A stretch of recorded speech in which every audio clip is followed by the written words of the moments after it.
All set? Good evening, everyone. Welcome to the Alton Board of Selectmen's meeting tonight, July 14th, 6 o'clock. Would everybody please stand for the Pledge of Allegiance and moment of silence? I pledge allegiance to the flag of the United States of America and to the republic for which it stands, one nation, under God, indivisible, with liberty and justice for all.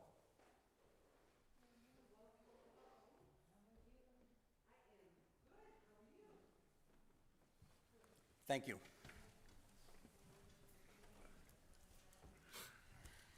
Okay, we have one change to the agenda tonight. Is there anything else? We have an amendment to add in discretionary action for Blueberry Lane. Does anyone else have anything on the board? No. Nope. Make a motion to approve the agenda as amended. Second. All in favor? Aye. Aye. The public participation policy applies to all selectmen meetings. A copy of this is in the back of each agenda, posted outside this meeting room and on our website. And at this time, I'd like to take a moment to introduce everyone to our new building inspector, who started about 2 weeks ago. Rick Terrian, would you please stand?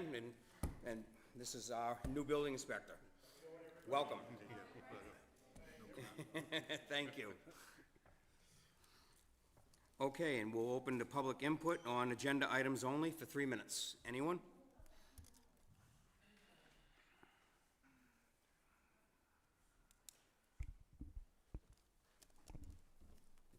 Good evening.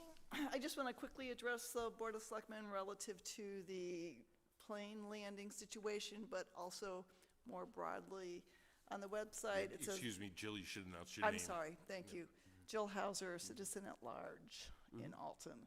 The Board of Selectmen serves as the executive body of the town. You're responsible for overseeing municipal operations, setting policy, and ensuring that local government functions efficiently and transparently.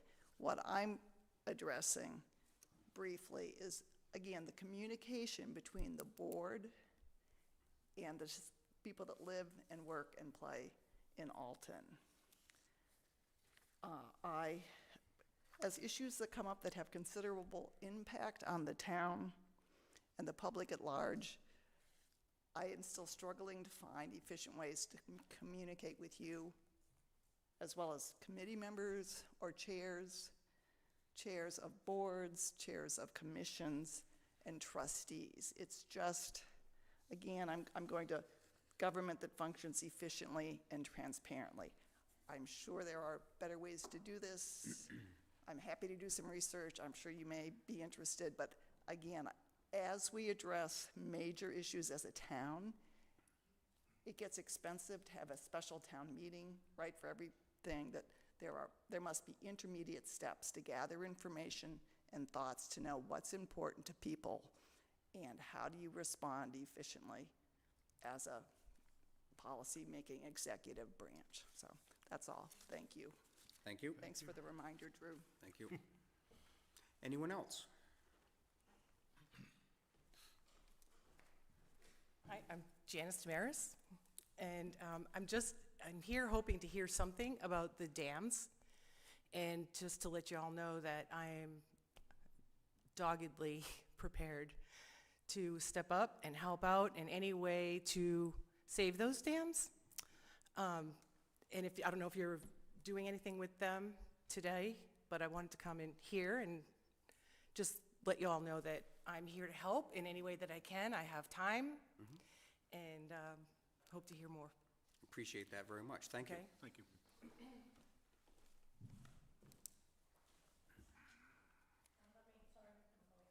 Oh, okay. All right. Anyone else? Seeing no one, will close the public input. We have 2 appointments this evening. First one with Thomas Wood, Epic Seaplane Adventures, Alton Seaplane Dock Proposal. Come on up.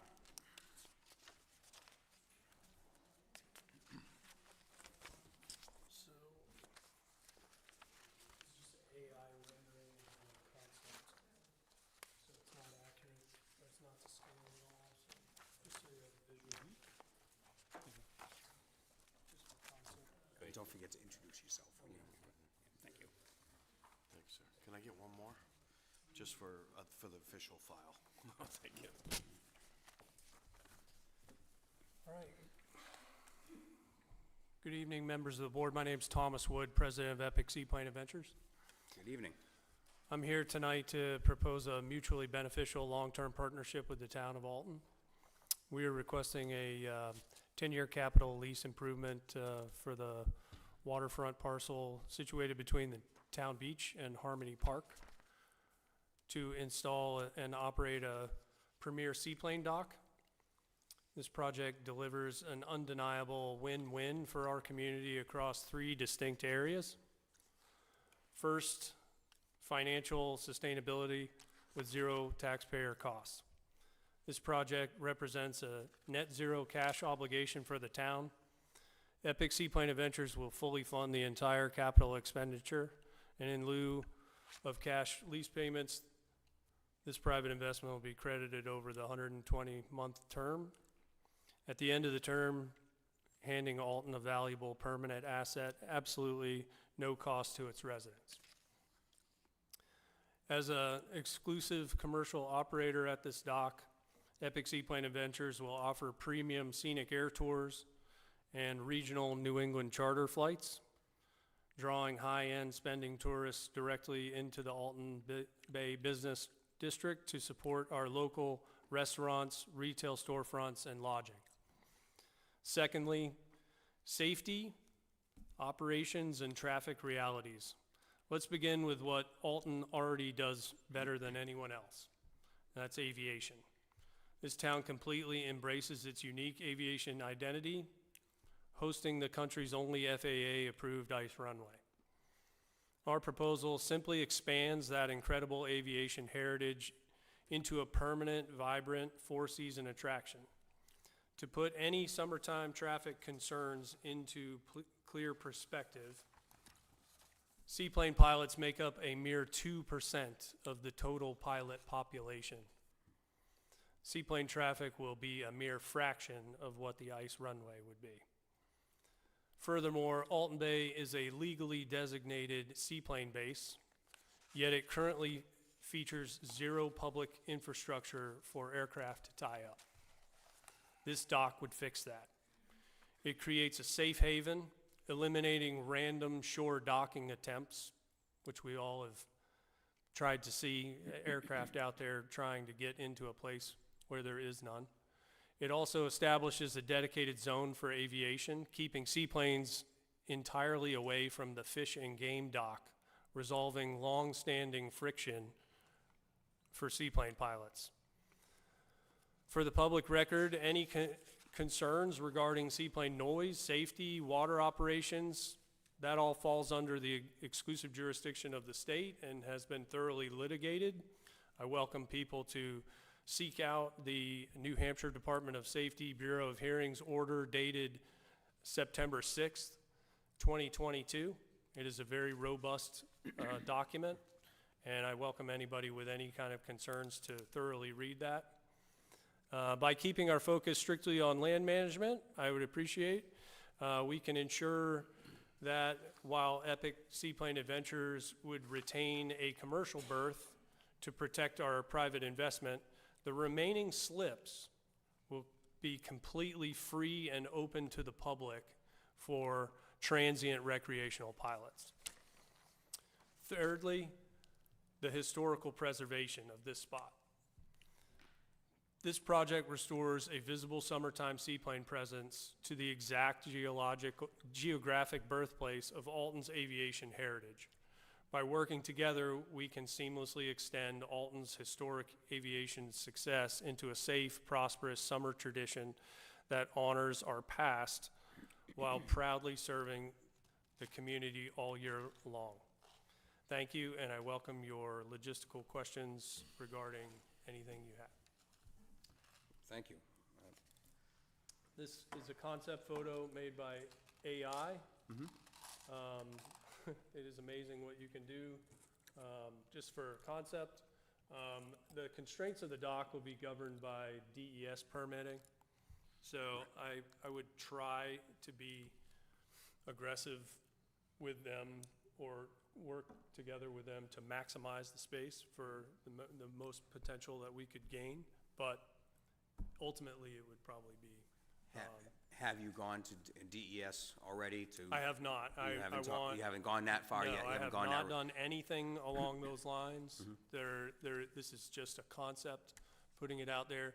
And, you know, I wanted to present it to all of you guys first because I'm very sensitive to the town. Grew up in Wolfboro and I'm a local guy here, so.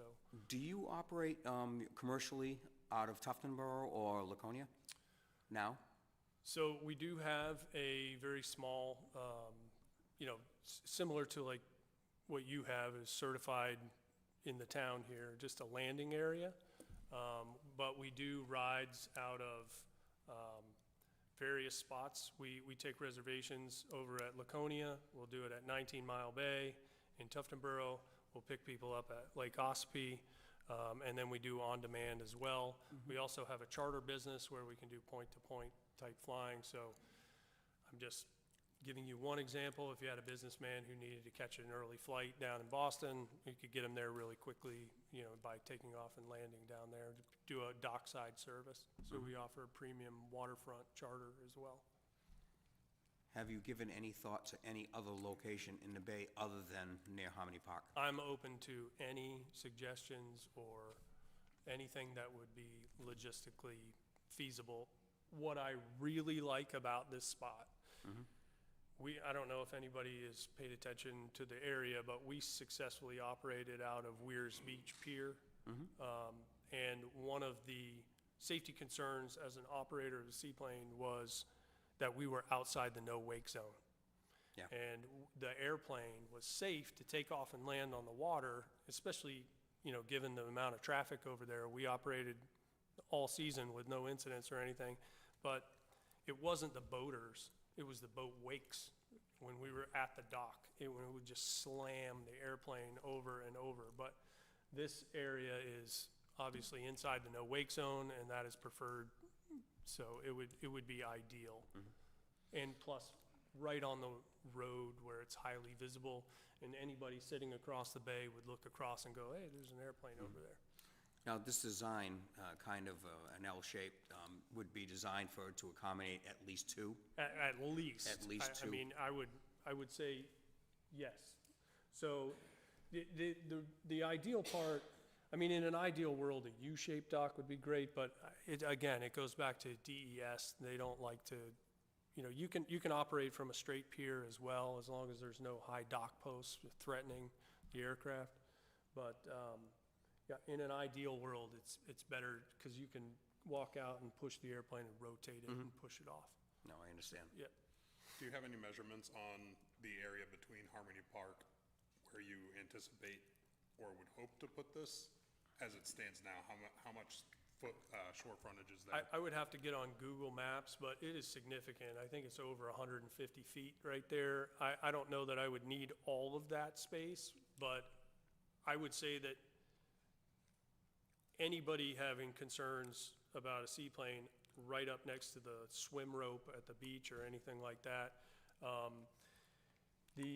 the propellers of the airplanes are totally encompassed and protected by the pontoons. You would actually physically have to be on the aircraft to actually touch a propeller. So it's physically impossible, even for a boat to run into an airplane propeller, the way that they're designed. So. Do you need anything special from the FAA that you don't already have? No. So the fact that the town has the seaplane landing area already there, that establishes safe takeoff and landing performance capabilities, and they've already said that it was safe for seaplanes. And in fact, there used to be a seaplane base right where it was before. So, but there's no FAA, you know, considerations. When you touch the shore, that's when the town takes over. The state owns the water, and then the air is the FAA. So your proposal is to construct and maintain this dock by you? Yes. by you, and which would be 100%. 100% Yeah, it would alleviate maintenance. any headache of management or anything else. We would totally take it on ourselves. Do you foresee any problem with anybody just waltzing on the dock? That's a great question, and what I would hope that we could, in the planning stages, come up with a fence with a gate with a biometric code, not biometric, but push-button code, that the pilots would only be allowed onto that dock, and you wouldn't be able to go out on there. And we would have signage as well that says seaplane only, so that you wouldn't have transient boaters. They would be directed over to the town docks. Is this design floating? Yes, Okay, 100% so this is floating. something you would pick up Yep, and store? yep. Very In the similar, winter. very similar to what, and I would hope that we could reach out to Fish and Game, and when they have their contractor come over and take that dock out as well, we could just do it all at once. That would be the most logical thing, the commonsensical thing that we could work out. How much of the town beach would the town be losing with this Zero. They proposition? wouldn't be losing it. Zero. If you go down there. It's hard to tell because based on this photograph or the AI-generated image, it looks like it is at the tail end of the beach. Yeah, and I just ask that you look at this photo as a concept. If you go down here, which I've been on the ground, there is a lot of grass that has grown up in the water there, and that's basically the area that we were talking about, that nobody would go in there. So would you have to also cut the guardrail in order to get access? No, the walkway is right there. It's literally right. So onto the town beach, down behind the guardrail, to a coded gate access to get onto the dock, is that? That would be the concept that I would, Something on the dock? Yeah, Or it just would in be. front of the dock? It wouldn't be like gated, this way. It would be gated on the dock. It would Right. not restrict people from walking, along. To this- Harmony Park, Right, that yeah. has to remain None open. of that, yeah. no. Just the dock. I mean, you could incorporate that into whatever the anchor system is there. And how close then does this end up being to Harmony Park? Because I know it's a very popular fishing retaining Yeah. wall, so. Yeah, absolutely. So I can tell you, maneuvering these aircraft around, we are highly concerned or aware of where our wingtips are. So we don't want to have anything to do with that rock wall. Right. You are going to see airplanes steer very clear of that by feet. Yeah, I was thinking more along the lines of the fishing line that are out there. Oh, yeah. Yeah, I don't foresee any issues with that at all. Now, it's hard to tell from this image, obviously, but that dock looks to be like almost in line with the end of Harmony Park block wall. Yeah, if Would it extend beyond? If DES would allow that, I'd certainly take it. I mean, it would, I don't want to sound greedy or like we're gonna be landing 747s out there, but, when you get a dock permit, you ask for everything and you get what you get, Now, in that image, is that one of your aircraft, right? That's one of the ones of your This is the seaplane? de Havilland Beaver, that's our That's your biggest big- airplane. That's the one that you would be That- using most of the time? Yeah, that's a AI-generated version of that. Yes, that is our ideal premier tour aircraft, yes. So that seats up to 7 people. Right. And you'd mentioned more than one plane? I have another airplane, which is a small 4-seat airplane as well, and I would never bring more than one there at a time. Okay, Right. all right. Yeah. Right. So I'm sorry, go ahead, Jack. I was just gonna say, quickly looking at Google Earth, it looks like the area between the wall that comes straight out from Harmony Park and the beach is just over 30 meters, so right around 100 feet. Okay, So in the event that you are only allowed one dock per the state's regulations, is that dock going to be exclusively used by you and not open to the public? Or will it be open to the public whenever your plane is not there?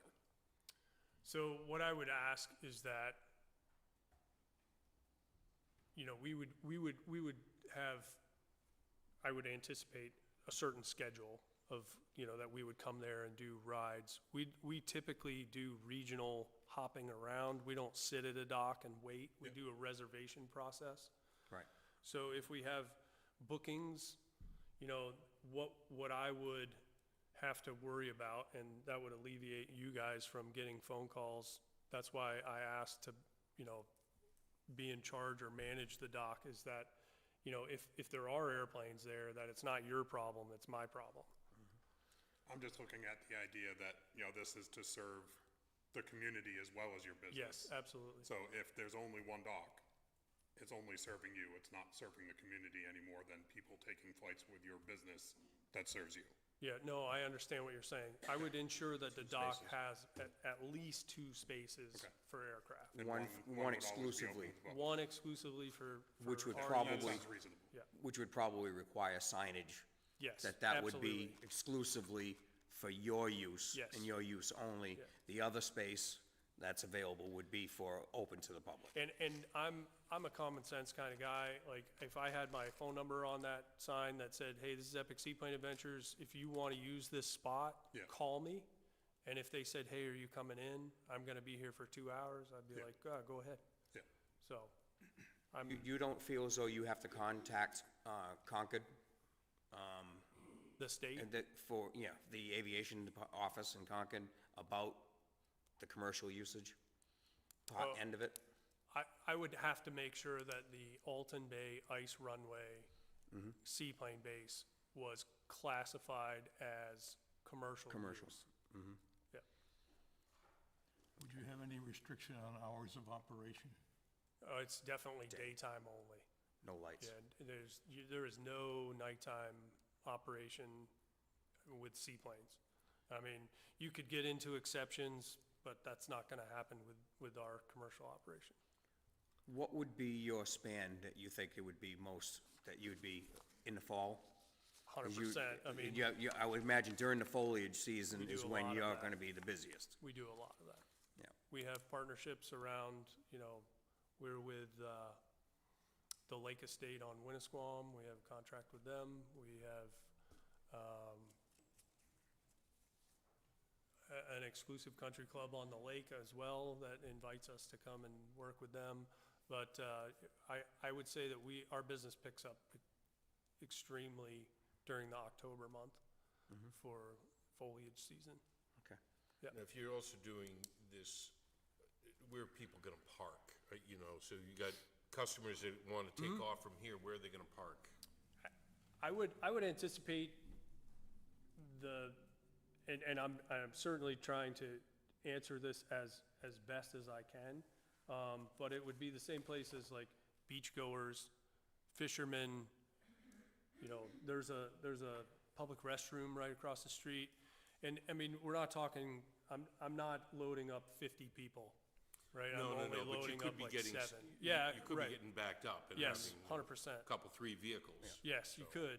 And I would probably send them down to a restaurant, and then I'd call them and, hey, come on down, at a certain time. Or people could park on the other side and walk around. Yeah, absolutely. That's why I asked if you thought of other places besides. I know that it was thought about before on the opposite side with the town docks and. Totally And I open do to it. believe that, at that time, DES said no. Right, that's correct. So you still have that hurdle to jump. Well, no matter where the location is. DES was never formally petitioned or applied to in that scenario. However, the private dock owner that we were talking to had an existing dock. And there was a conversation between DES and myself that said that DES is not in the business of modifying grandfathered dock systems. And that was a completely grandfathered dock system that was already there. In this case, there is no dock there at all, so we have a clean slate. Okay. You would not be having any aircraft there overnight unless you had some kind of maintenance problem. That would be the intent, for sure. If, that would be a conversation with the town, for sure, to say, because our policy right now is to not remain overnight at any docks, and it's just our home base. Well, it becomes an issue, any length of time with wind or any storms that come up. Change of You don't want weather. that there. Vandalism, et cetera, you don't have, the security that you do at a residence. I have a related question for the board. Over this past weekend, I was out on my boat and there was a seaplane at one of the boat docks. You know, took up a full berth, couldn't tie up two boats because there's one seaplane. Adding this would give them a place to go that keeps those docks free for boaters, as Yes. they're supposed to be, but also, is there anything that we currently have that says they can't tie up there? I know generally when a seaplane's on the water, it's a boat. It follows boating laws, so generally I would say it's acceptable. What inhibits them mostly is because of the posts. Yes. You know, the wings sometimes are low enough where they can't get close enough to the dock. If you notice, this design don't have any posts. Yes, yep. And for that reason. I just didn't know Yeah. if we had anything specifically that prevented it for our public. Would it be less expensive if I made a motion to chop down all the dock posts at the public dock? Well, if you're paying I'm for just it, it kidding. wouldn't cost us anything. Just kidding. Just kidding. On the matter of this being a net zero cost to the town, obviously, there's always the hidden cost to the town. We're gonna have, you know, if and when the time comes, we'll have legal deeply Oh, involved yes, in this, yes. and we'll be incurring, you know, a fair amount of costs associated with that. Have you put any thought to that angle of the net zero? I have not, but I would be willing to have a, you know, a discussion about that for sure. I would not have a problem with picking up that or having a conversation. What definitely has to happen here, from here on, this would have to go before the public and go into a warrant article to see if the people would accept or to go with this or not. Yep. And then I think it would be helpful on your end to see where you are, where you stand with DES. And having a good design, Yep, a good design for the general public to look at, to see exactly with measurements, what the size of the dock is, where exactly it's gonna be, from a topical view, and from all angles, so that the people know, and knowing where you stand with DES and so on, and then at that point, like I said, legal counsel looking at it and making sure, and going over what any kind of contract would be. so I guess going forward, I would have to communicate with you guys of whether or not and get permission to apply for that permit or not. Well, yeah, you would have to go, first of all, you'd have to go with the warrant article. Right. To go to the public, and that would be, this coming March. Yep. I don't have any problem doing any of that. Okay.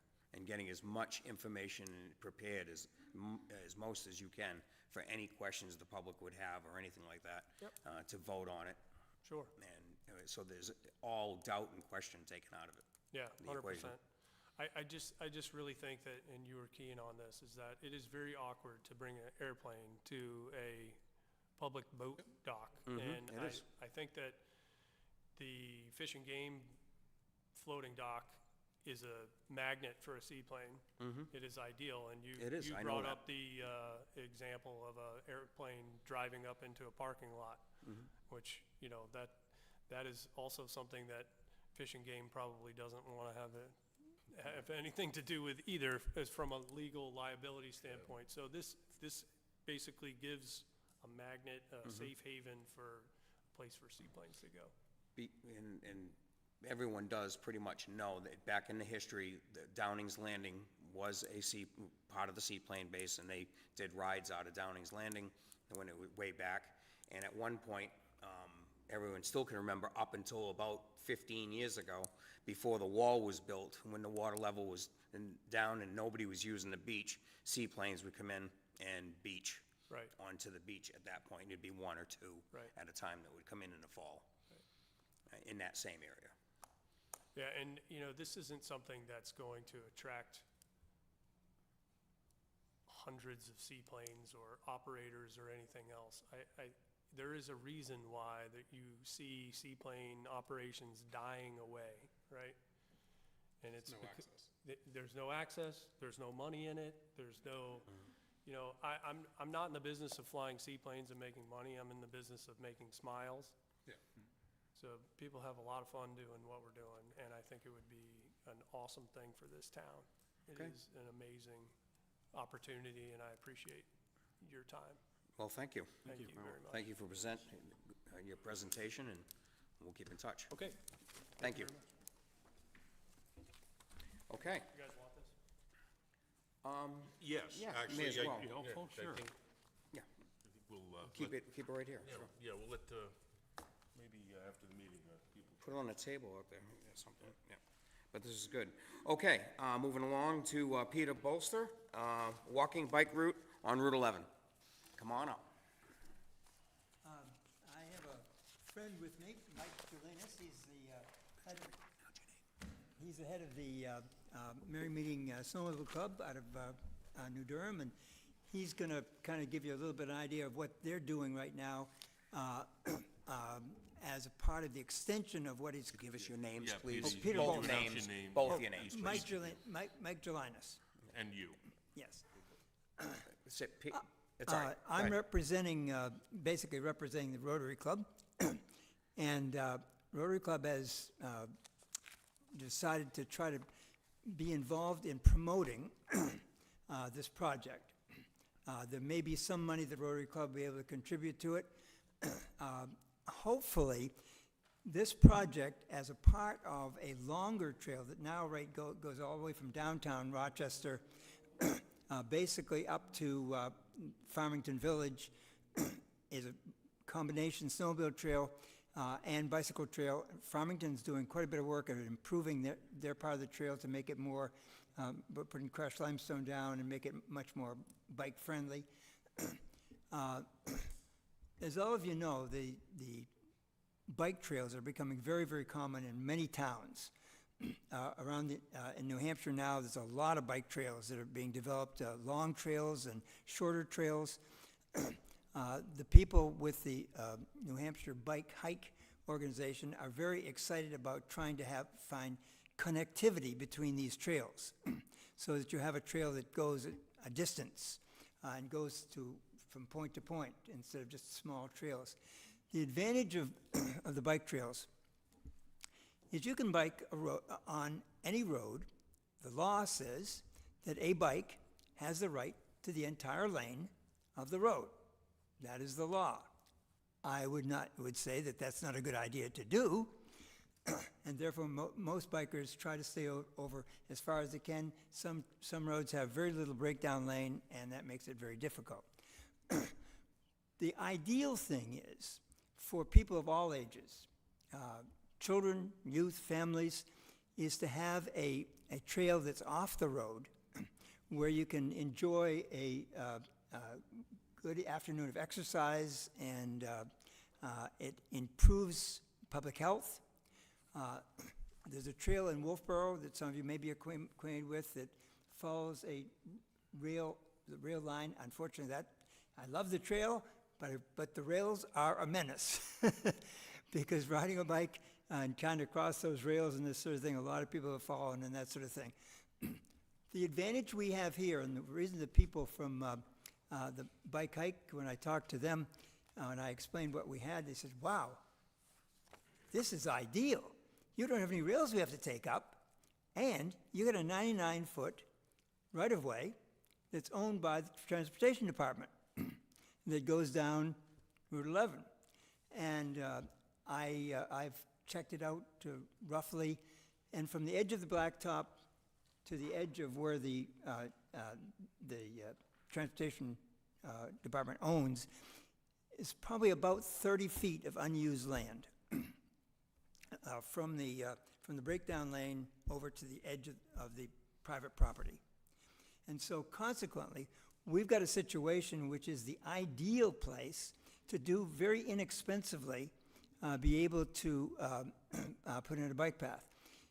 What I see with this and is that it would be great for us to become the terminus for this trail that right now goes from Rochester up, and eventually I think Rochester and Dover are going to connect with their two trails, and they may even go farther down to Portsmouth.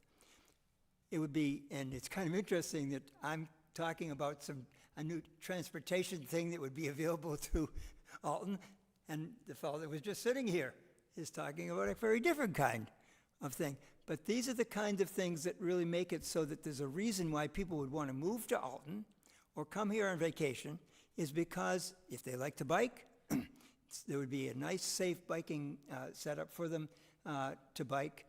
We have this situation, there's two parts, basically, to, I see, what we would need to do. Part one would be the bike route through the village.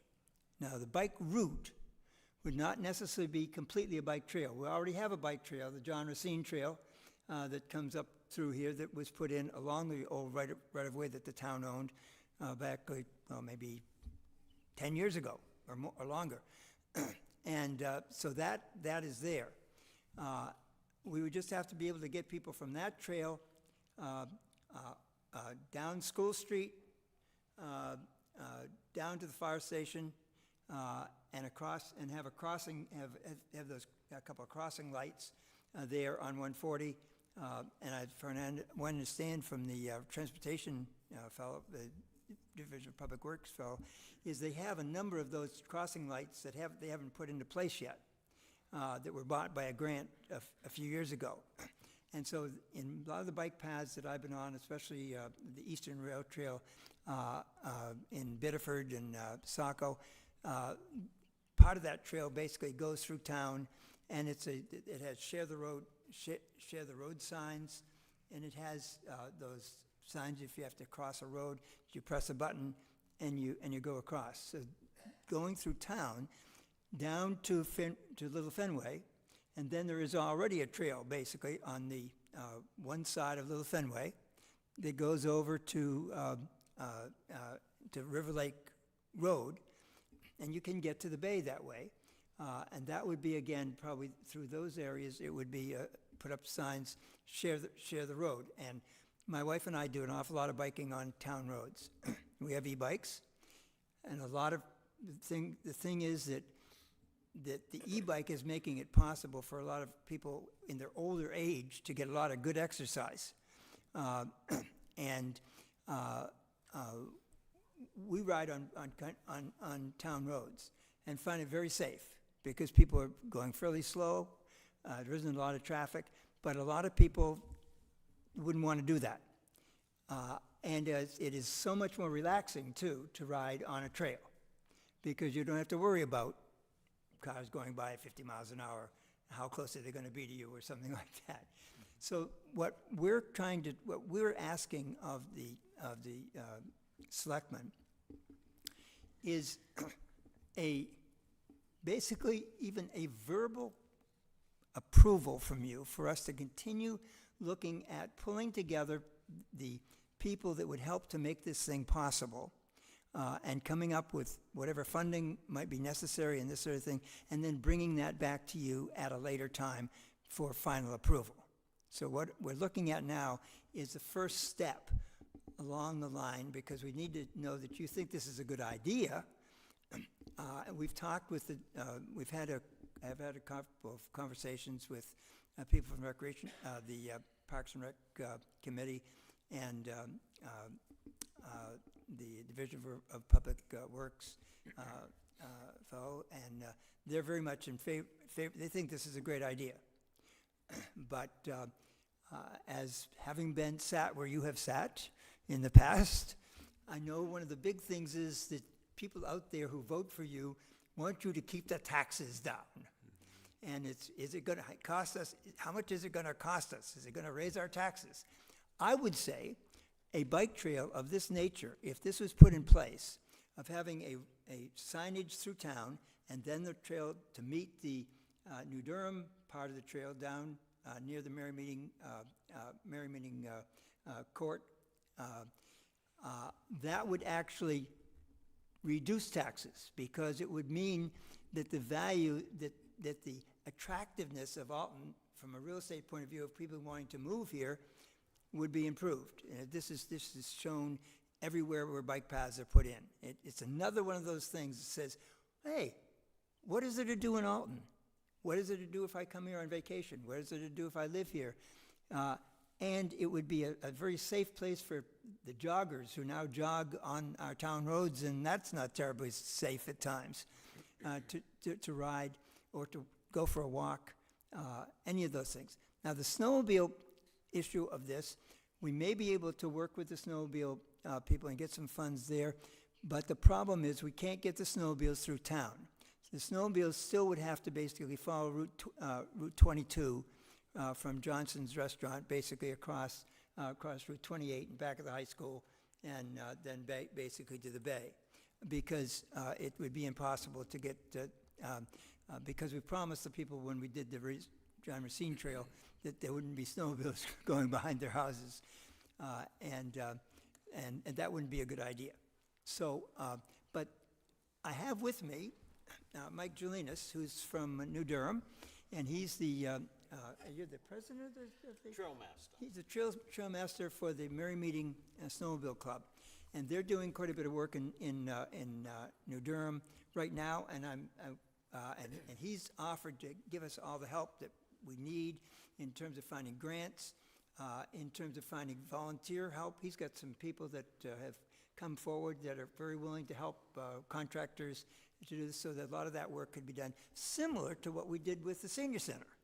And I was very involved in that, in getting that going. And why that happened is we got contractors and other people that came in and basically did a lot of work as well as money that the town spent. So this is a similar kind of project that I see to what we did then.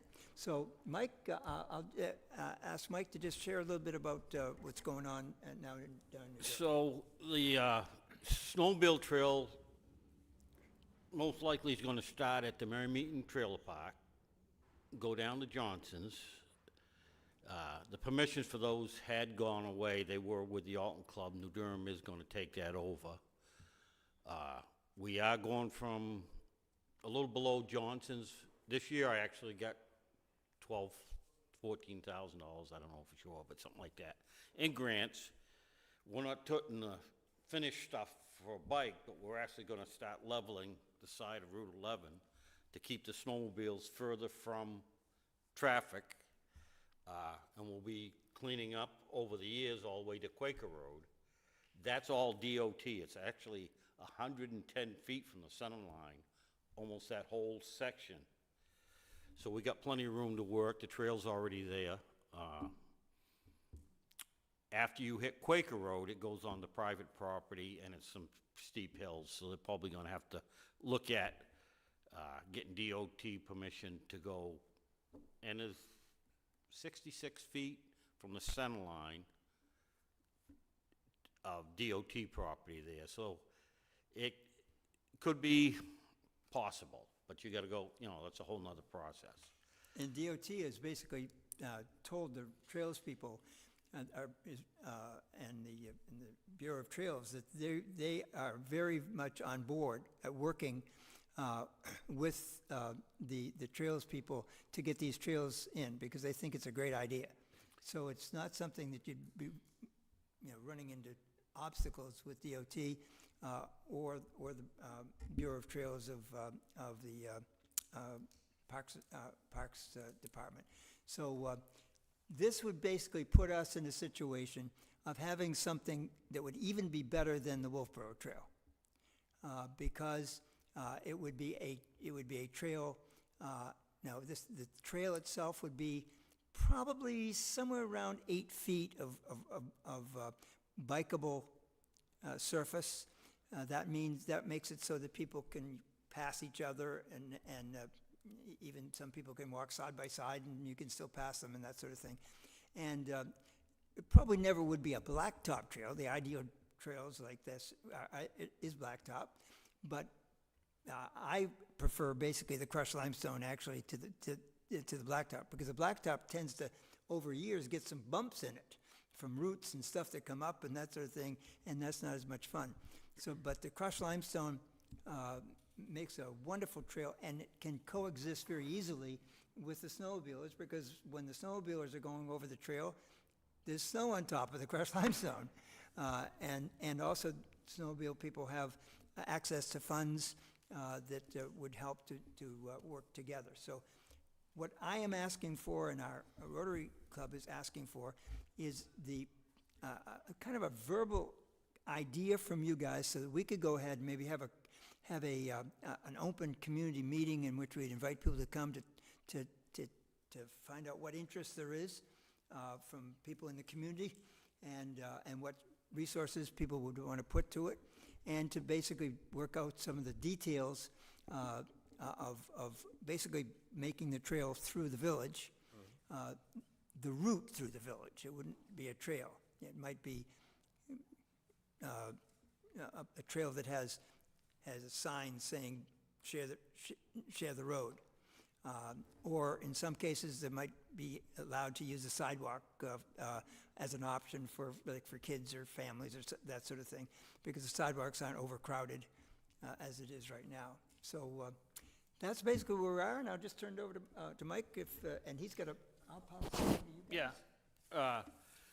The only thing I want to say is, if you want to see roughly what they're doing, the state did get a $100,000 grant going from the metal farm in Farmington up to Spalding High School. They've just started on it. He just called me the other day looking to see if I could help him, but I've started my trails. But there are what they call recreational trail grants that are 80% federal, 20% can be volunteer. When we did the trails that we've done along Route 11, never cost a penny to the club. When we did Devil's Den over, never cost, because we got donations. When you spread the hay, they pay you, counts at $35 an hour to spread hay. So hay, seeding, the stuff that the club volunteers covers, so you can do a lot of work for nothing. The parts of the trails that are recreational year-round are easier to get funded. Those are the ones that they never spend all the money. They have 30% hiking, 30% motorized only, and 40% for the mixed use. And the mixed use is I know in the past, I went 5 years without spending it all. So it is available if you've got a good project and I like it, so. Also, I've been told that any donated labor, either by the town, like if the Department of Public Works were to go out there and do some work with town equipment, the value of that is used for the match that we would need for the grant. Or if a private contractor, working with the town, because all of this would want to be done under the auspices of the Division of Public Works Director. And I think he would be the person that would be the one that we need to work through and coordinate with, because it is a public work. And so the funds that would be able to be come forth by work that the town would do, or that private contractors would do, would go towards the match of, I think, 20%, right? 80-20. Yeah, So 80-20% they pay match. 80%, and So this is nothing like what they're gonna do in Laconia that's gonna cost $10 million, an extra 10 miles, but they have some deep pockets, people up there that are funding that. Okay. Questions? What would your restrictions be as far as with all these electric-driven gizmos that kids Well, scoot around on now? okay. how- That's one of the confusing things, and finally the state is gonna get this thing straightened out. There are three classes of e-bikes. Class 1, Class 2, it's by the speed that they can go. Class 2 basically has a throttle, but you can't go, it cuts out at 20 miles an hour. Class 1, which most people have, and that's where, that I have, you have to pedal, or you don't go anywhere. All the battery does basically is it basically maximizes the efficiency of your pedaling. So I can climb up the road from Merry Meeting, from Hollywood Beach Road up to where I live. That's one of the steepest roads in town. I can go up Bay Hill Road very easily, which I couldn't do with a regular bike. I might be able if I was still 20 years old, but I'm 85. And my wife and I do an awful lot of biking, and we can go anywhere, basically. And they are very safe. So there's the Class 3 bikes can go up to 35 miles an hour. They are not really e-bikes. They should be taken off the list completely as an e-bike. They are an electric motorbike, basically. And so those are the ones that become, the horror stories are written about people going in places like that. So basically, a Class 1 and Class 2, and we were on a trail down in the Nashua River Trail, down in, outside from Nashua to Groton, Massachusetts the other day. And they had a sign up there basically saying, Class 1, they said it says Class 1 bikes, e-bikes only. The Class 2 is all right, especially if somebody, it's great for somebody who's maybe not in the greatest physical shape, because they can use the throttle for certain distances. But the Class 1 and Class 2, so you don't have the problems that you have, because the other ones are basically electric motorbikes, is what they are. So this would really put us in a great situation as a town, basically to be a destination for people to come on vacation. Eventually, we're going to be in a situation where if they want to drive and do another trail, the state has taken over the rail right-of-way all the way from Ossipee to Conway now. It's a snowmobile trail, but it's going to be turned into a bike trail. So there'll be a trail, that'll be another trail. Then there'll be the trail in Laconia that's going to be all the way around Lake Apiche and the Wow Trail and all that sort of thing. Nice. So for people to come to Alton on vacation, they can take advantage of these trails that are in the area, and we would be one that has it coming right here in town. It would be beneficial for our town. Very good. I may not be around long, being 85, I may not be around long enough to really utilize it a great deal, but I'll try. Mike, did you want that back? Well, thank you, Peter. Mike, did you want that back? No. And thank you for all the work that you put into the trails. I snowmobile over there lost, and your guys' trails are usually some of the best. So I appreciate the work you put into it. We were out there today. They've Thank got you. some great signage out there. Yep, they do. One of the things we would want to be doing is doing some signage and that sort of thing, so that people that aren't locals kind of know we're going, especially coming into town. Just a consensus here. Already at the circle, whether or not we we have a sidewalk that comes around the circle and some crossings. We probably want to have some crossing, Well, Peter, again, we're a little pressed for time, but my consensus is, it sounds like it's something that could be pursued. I don't know how the rest of the board feels. If I you- agree. I think that this is in the spirit of the master plan as well. So I think that this is, I think Okay. pursuing this is a great idea. Yeah. So we'll probably schedule, Rotary will probably schedule an evening meeting and publicize it to the public. Yes. To come, and we'll get Mike to be there, maybe a couple people from the State Trails Bureau and others to come up. Maps would be good. What's that? Maps would be good, so people can see exactly and get a map. where you're going from and to. Yeah. And, I understand Alton Bay, exactly, want to know exactly where it starts and Right. what it entails, and all the information that you gave us. And there's a lady sitting back here who has a facility that would be very close to the end of the trail at the circle, and it would be a great, it would help her to rent those units, if somebody knew that there was a trail that they could hop on right in back of where they're staying. All right. Well, thank you very much for your time. Thank you. Okay, moving on to new business, IT, Capital Reserve Fund Purchase Request. Josh?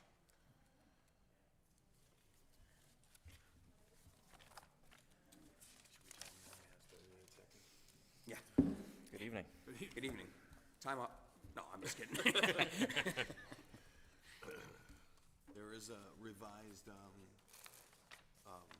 sheet, there was an updated sheet that he sent, it's on, right here. Yes, Yep. I know.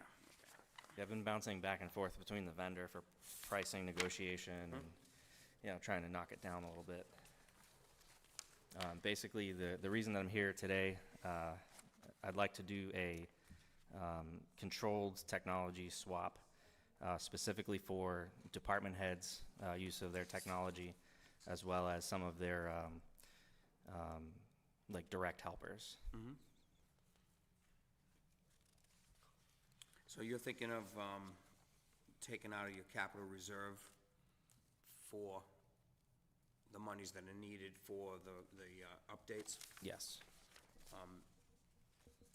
And what do you have in your funds now? It's 72,000, 72,000, 800. 18. Well, this is gonna exhaust that pretty well. Yes. I got a number of questions. You know, we're talking $58,000, and it looks like it's a total of 18 stations, laptops, tablets, whatever. Yes. So that's an average of about $3,200 a piece, you know, and I realize that the numbers they're all skewed all over the place, but, some of these things, so we have Microsoft Surface Dock. You have 11 of those that appear to go with the 10 computers that are listed above, so what's the 11th for? Yeah, so I didn't have the opportunity to knock that one off of the quote. So I'm waiting on an updated quote to pull some of those accessories off. Okay. I think he might have gotten the rest to the level of 10, the other accessories. Let me pull it up, I have it right here. Yeah, and then, well, the rugged Yes. Surface Pro 9 Scout Series with hand strap, 10 of those. Is this because all 10 of these computers are going to be traveling in and out of this building and other buildings in town? Correct. Essentially, they're cases to keep the devices protected. They don't come ruggedized. They're basically like tablets with detachable keyboards, and the cases keep them protected. Okay.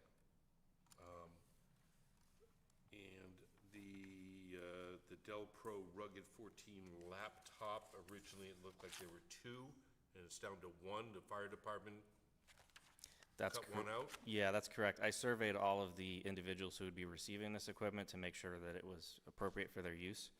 I think I was in an email exchange with one of the higher-ups in the fire department, and he just ultimately decided that he wanted to go with a Service Pro instead of the Rugged.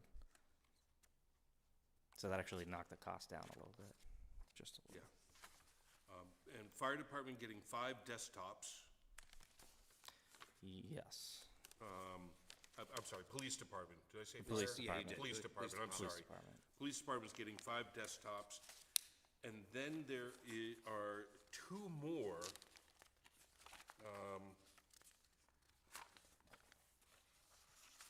don't even know what these are, laptops, tablets. Are those the Dell 16? Yes, Yep. that are going to be shared between the police department and recreation? Not shared, so they're 2 separate units. So police department would be getting 1, the recreation department would be getting 1. One of the Dell 16s is for the recreation assistant. I talked this over with Kelly. She wanted to go that route for the recreation assistant. The other would be for Bill at the police department. After asking him some questions about his use of the system, he thought that it would be appropriate to have something that he could bring with him as well. The last question I'm gonna drill you with is software. Yes, I see no software anywhere here. I already got it. So all of these new hardware devices are going to be compatible with all of the existing software that we already have. Absolutely. No more hidden costs. Correct. I promise. I've never seen that happen. That's why I'm giving you the stink eye there. I've never seen it happen. It's a big expense all at once. It is. It is. It I is. would have expected something like this to be more spread out. Josh, can you further explain how many workstations we actually have in town? What this lot. represents as far as the space? So part of the problem with the original CIP plan is he was one of the only people that, or his department was one of the only places that didn't get funded in the CRF.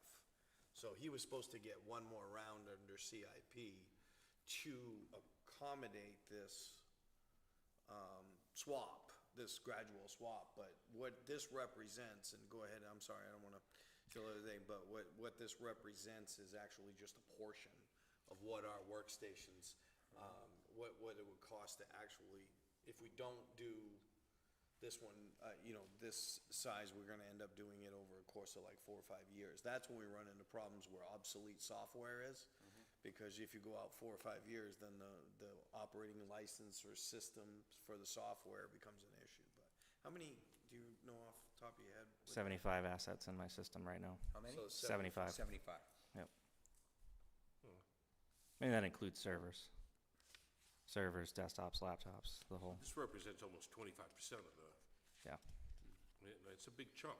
Now bring the servers off of that too. I believe I did the math on the remaining systems that would have to be replaced. We would be looking at a total cost next year.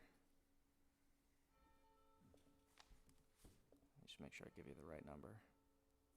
Close to $50,000 next year to replace the remaining. And it was next year that was determined by CIP that we would do that initial full technology refresh. I'm getting a little ahead of it this year because I've been getting a lot of requests from department heads saying our technology is really slowing down. So I want to do right by them and maybe bump that up a year. When was the last update on, It's been kind of skewed over the years. over the years? Yeah, A little here, a little there. yeah, but the majority of them were swapped out I think 2020. 23 was the big one that we did. Because That's it what was I was right getting after at. I came up here to work. I remember there was like 14 or 15 Dells that were stacked up in the room. Yeah, 23 of the desktops. 23, that's Most of these came around 2020, so they're Okay. pretty old. Yeah. And most of the department heads have these. Now, What would are you- there grants out there available to towns and cities for computers? I can remember stumbling upon one 3 or 4 years ago that I passed on, but Possibly, haven't looked into it. I haven't seen anything come through, but that doesn't mean it's not out there. yeah. But I haven't seen, usually I get notices through the listserv, that's it, that's what I was looking for, the municipal listserv. They haven't sent, most of the money out there right now is coming through for infrastructure grants. Yeah. Water, sewer, stuff like that. I think what I'd like to do is I'd like to take this quote back. I mean, I'd like to get your approval still and not make this like a wasted meeting, because I'd like to get this moving forward. But I'd also like to take the quote back and continue negotiations with the vendor and see if I can bring it down just a little bit more. Josh, I'm used to computers that cost $1,200, $1,500. These seem extraordinarily expensive. Obviously, they must have some capability that the average guy in his back room doesn't have, I guess. Yeah, I mean, they're business grade systems. They're literally for business. So they're gonna be higher priced, and I think the quote kind of speaks for itself in terms of specifications. I've budgeted in these systems a decent amount of specifications so that these will carry us through the next cycle, all the way through. And what would you expect for a lifespan of these? I wouldn't push anything past 6 or 7 years. Because of technology gains or because they fail? Well, yeah, I mean, you get to the point with technology that you get that far out and the vendor stops pushing updates. Now you're looking at security concerns. So do we want to bring that risk into our technology stack? I got you. Are you running into that now? Any security issues or outdated data or things that are not compatible? Not quite yet, but we're getting close. I mean, this is at year 6. So I think Dell pushes updates like firmware updates to the systems for 7 years, so, yeah. Do we have any other vendors that we work with alternatively? I'm seeing this as just one provider, one quote for a pretty sizable purchase. You know, do we have competitive offers from other vendors? Or have we done any research into what prices are available through alternative vendors? Yeah, there are definitely other vendors that we work with. Usually SCW gives us the best price, so I kind of like hit them first, but can bounce it off of others as well. I think it's worth looking into some others. Sure. Well, and Yeah. in general, doesn't that fall under our purchasing compliance that we have to have multiple quotes over this cost threshold? Yeah, it gets into, with the bidding process, it gets into multiple items versus a single purchase. You get what I'm saying? Like if you buy. Because this is multiple items, not. Because there are multiple workstations, different various laptops, it's not one product. Like, for instance, like when the police department orders uniforms, we don't. You don't need The business, yeah, we don't put because it it's out not to one business. item, you don't need a because- sole source justification. Right. I'm used to kind of going out to these vendors and putting the information out to all, kind of making them work against each other. Yeah. So I'm kind of like familiar with their margins and like how much they tack on to the bill and how much they profit. And SCW is just consistently low. Gov Connection, SHI, they come in a lot higher on their margins on equipment. But I mean, I'm You could look at this again. Yeah. And see what you could do yeah. with them to knock this down and maybe talk to. Yeah. In fact, the quote that they originally came to me with was in the realm of just over 60,000, and I was able to work with the associate there at SCW this morning, and that's the paper that's in your hands now, is the updated quote of 57. 57. So just call them every morning until it gets down to what we can afford. Any other questions? Drew? Nope. I think whatever you can do to see if you can bring this number down a little bit, or recalculate what you actually need, and what's necessary at this time, or maybe what could be delayed a year or two. But you just said there'd be more upgrades next year, Yeah. so. Yep. Can do. I think at a minimum, we should probably see at least one other quote. I mean, 2 other quotes is ideal. 3 Sure. quotes is the magic. Let's try. Yeah. And, you know, buying direct through Dell is a piece of cake. I've done it through my business, and you can get some screaming deals, especially when you start pressing them. Yeah. The number keeps coming down, so. Yeah. I think with our bulk order of Dell desktops next year, I like to go through them and tell them, hey, we've been buying stuff from you since 2005. Can we get a break on this? Wave that carrot right now. Yeah. You know, you've got, I don't know, 15 grand worth of Dell right here, so Right. wave that carrot now. Yeah. Yeah. No, I agree. I'll definitely do that and Okay. work to get that price lower. That'd be great. If you can do that, that'd be tremendous. Absolutely. Thank you. Thanks. Yep. Thank you very much. All right. So, Okay. just to clarify, Oh, I'm sorry. should I come back and then work Yes, with you guys yes. to, okay, Yeah. all right. Yeah, get what you can, work with the numbers you can, and then when you feel comfortable with that, come back to us. Okay, got it. All right. Thank you. Thanks, Josh. Okay, under new business number 2, waiver of liability, 38 Bickford Lane, map 44, lot 1.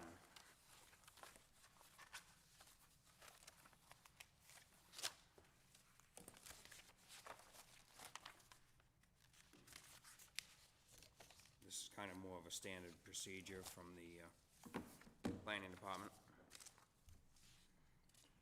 Didn't appear to be any objections from any of the town agencies.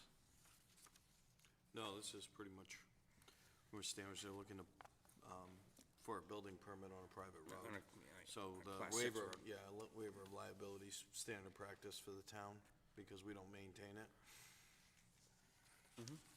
What was the reference to the short-term rental permit?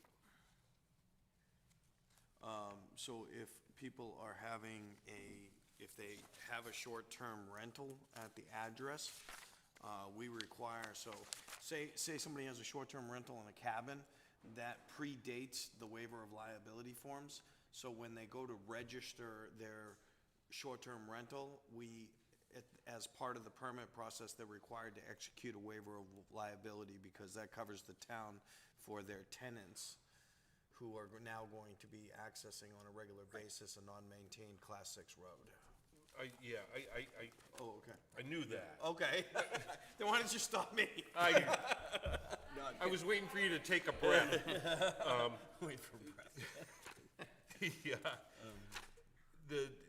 The memo has that as kind of a subject matter, and yet I didn't see anything regarding that within the body of the rest of the information. That's why I questioned it. I was trying to look, where are they asking to use it for a short-term rental?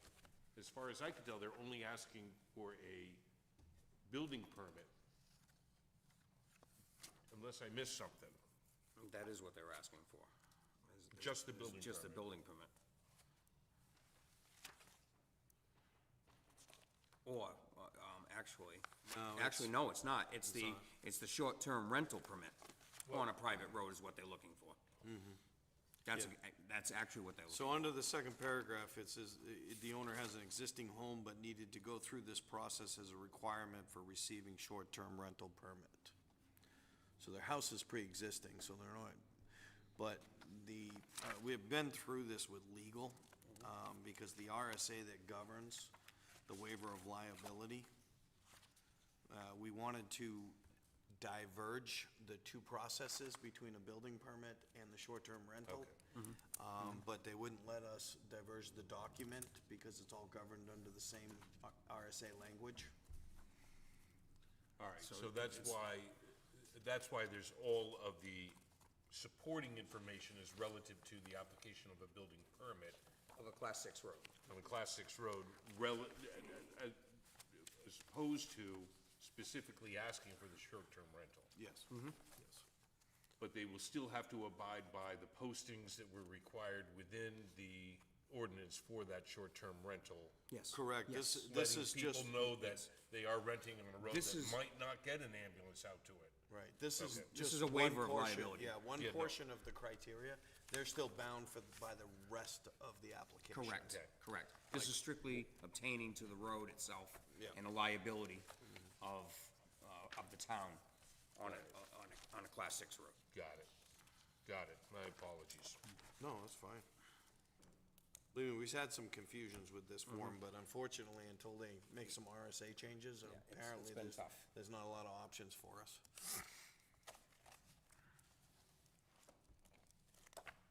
So was this particular one needed a vote or a consensus? This is No, an a actual vote for Okay. approval.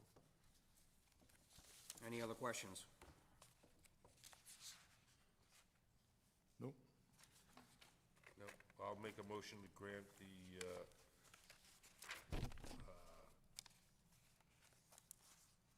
authorization to utilize the, property at 38 Bickford Lane, map 44, lot 1, for short-term rental in compliance with the execution of the waiver of liability and the ordinances relative to short-term rentals. Perfect. I'll second. All in favor? Aye. Aye. Aye. Okay.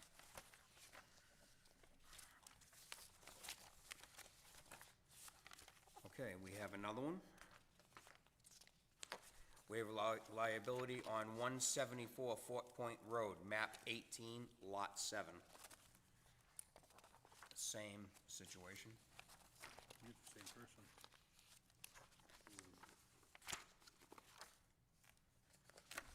And it didn't look like there were any concerns from any of the departments.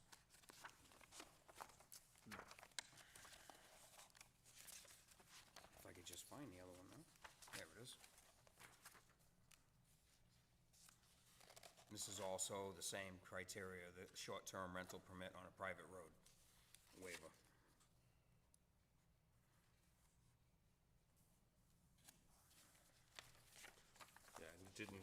again, that there were any concerns. No, there's no concern, but So at the risk of not repeating myself accurately, I will make the same motion as I just did, but for 38 Bickford Lane, map 44, lot 1. No, was that? and it's 174 Fort Point Yeah, I'm sorry, 174 Fort Point. Road. Map 18. So moved. Wow. Map 18, Lot 7. Thank you, map 18, lot 7. Okay, I'll second. All in favor? Aye. Aye. Okay. Thank you, gentlemen. Okay, public hearing request on acceptance of funds. Yes, Mr. Chairman, members of the board, we received some unanticipated revenue back from the interlocal trust in the form of some of our little refunds at the end of the year. We have a couple more checks coming as well, but we're not sure when those are gonna arrive, but this particular one is for $13,251. We need to have, by statutory language, we need to hold a public hearing in order for the board to decide on whether they want to accept the funds or not. In case you want to give them back. So I'm just requesting today the board's permission to go ahead and set a hearing possibly for the next scheduled meeting. Everyone okay with that? We're getting money back, we're good. What? Oh, the days don't, so do we have to go to the third meeting? No, I meant the next, you know what I meant. August 11th, I'm sorry. See, we don't have enough days between the meetings to post, so we have to push to August 11th. August 11th, To get the timing we need for a public hearing. Okay. Not a problem. All right, I'll keep it safe until then, okay? okay, very good. Yeah, keep it on lock and key. All right. Next meeting. Okay, Alton's risk-based fraud monitoring process, procedure, approval. Mr. Chairman and members of the board, this is a fraud monitoring procedure that was established it was at the request of our financial institution that we bank with currently. Basically, these this was a list of key items that the bank was requesting that we had a written policy for, either responding to or at least reacting to in regards to our accounts and account security. So this was a request of our treasurer, and the treasurer and our finance department worked to put this together for the board's consideration and adoption. Okay.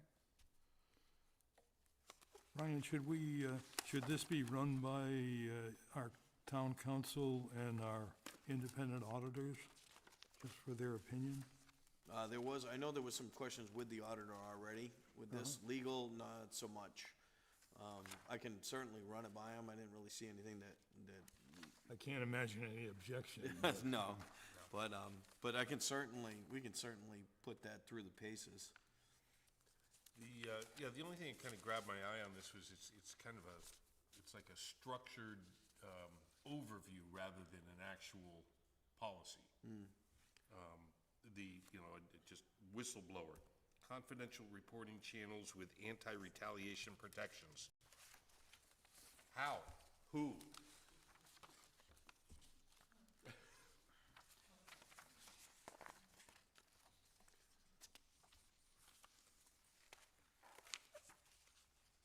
I think it's Honestly, I don't even know. It was a It's a good request. outline. It was a request of the financial institution for us to hit some. These are the bullet and highlights. Quite frankly, I don't know why, but Okay. we are doing it. But Can we that's. run it But by I can legal? we can do anything. This was just the first run at it. Let's run it by legal. And and see what the they- thoughts were, and we can go to legal, and we can certainly, like I said, this is. Bless you. bless you. Thank you. This was, just a run at it based off what the bank provided. This was basically, well, these are what general outlines, and they were filling in the blanks right now, but. Our auditors usually provide similar guidance and I would think, usually in their first 4 or 5 pages of their audit, they have the whole, their risk assessments and what their recommendations are. Certainly, yep. So that might be as well a good source to feed back into this. And who was this presented by?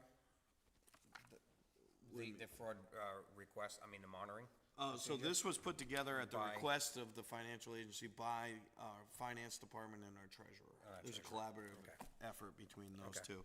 If you see, a lot of it is on, key fraud risks like payroll direct deposit, expenses through financing, Right. including credit card charges, receipts, and, check fraud. Unfortunately, we've been hit with check fraud Yes. twice already. Yes, we have.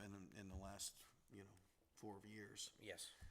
So these are just, they're measures that we usually take that weren't necessarily outlined, let's put it that way, so.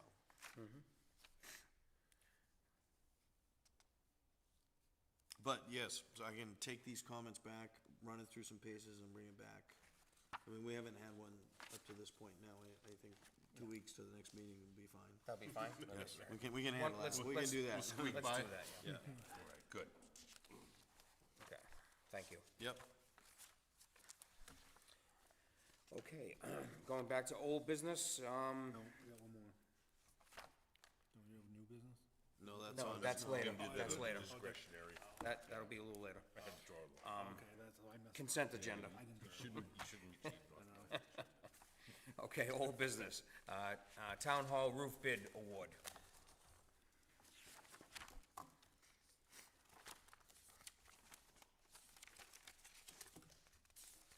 So it looks like here we have,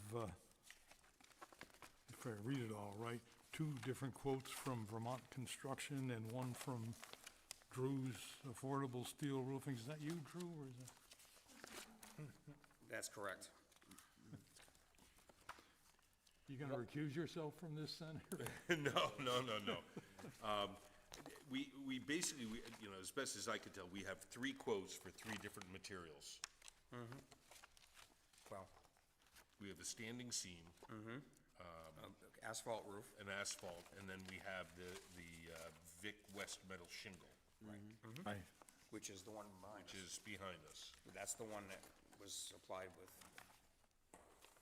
The one that we've been talking about. So, Yeah, that's it. That's this one here, right? That was that company. And Drew, this had nothing to do with you, right?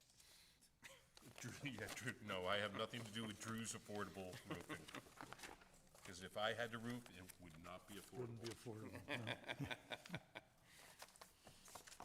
No, I went through the bid and, I think they spelled everything out quite well, their references. I had As some far as questions. I'm sorry, I didn't realize you weren't done. What's that? No, I just, given the fact that we had expressed the desire to have the roof that looked like slate, but didn't cost like slate, that Drew's quote would be the most appealing. But I had a few questions regarding their quote. There are different fastening schedules listed depending on the wind exposure, and I wondered which schedule he had proposed. Maybe it's here and I didn't see it. No, I think the asphalt shingles typically have a couple of different nail patterns that they require Yeah. based on their exposure. Well, so does this, and actually, I went into to the company website that makes this stuff. It's a Canadian company, and their installation manual is extraordinarily detailed. And I think that's where I saw the various nailing schedules.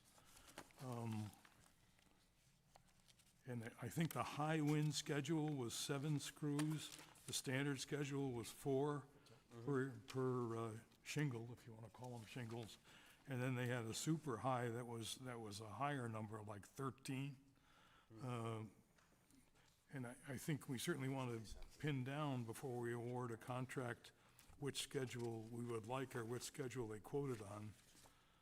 I also noticed that the manufacturer's recommendation is a minimum of half-inch of sheathing.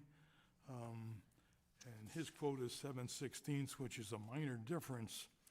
But one of the things that I would like to see us do, given the poor experience we had with the previous roof, was to make certain that the contractor followed to the letter the manufacturer's installation instructions.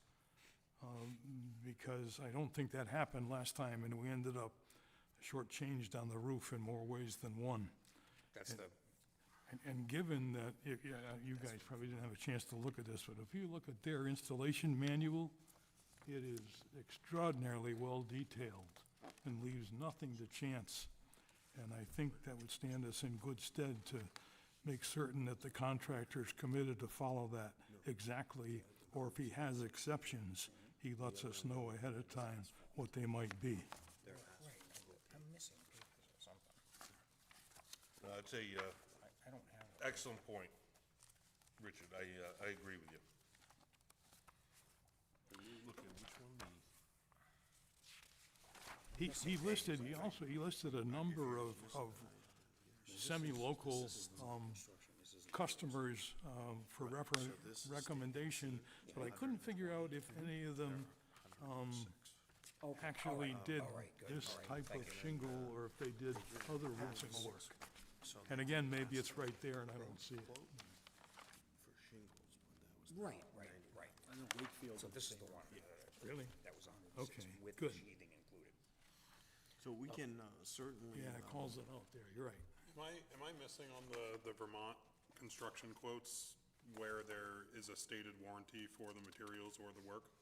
It is on the third quote for the stamped metal Standing slate working seam. panel, but I'm not seeing warranty information on the standing seam or the asphalt. The only thing I see, Somewhere I thought it was 10 and 30, but maybe not. Did you say on the asphalt? On the standing seam or the asphalt. Okay. I'm not seeing any warranty information.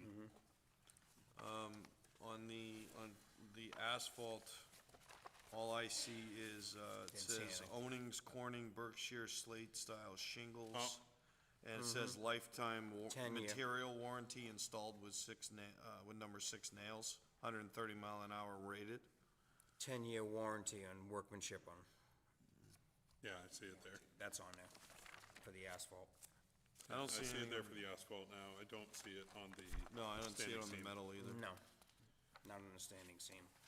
And I'm just, did we not have any other vendors that did the slate look metal that we could get comparative quotes for that And style roof? we didn't specify in the bid, slate, we said a type of metal consistent with the period and era of the building. Yeah, I'm Because just- we didn't wanna Which- discount, it didn't have to be slate, but there was also other metal shingle products that made it looked more period correct. Yeah, and Instead of a roughly standing what I seam. Yeah, remember. what we didn't want was that big standing seam Yeah. coming down. Yeah. But This looks the more quotes I'm like looking a at, we slate have a roof. standing seam, we have a traditional asphalt and that. Why don't we have 3 that are that?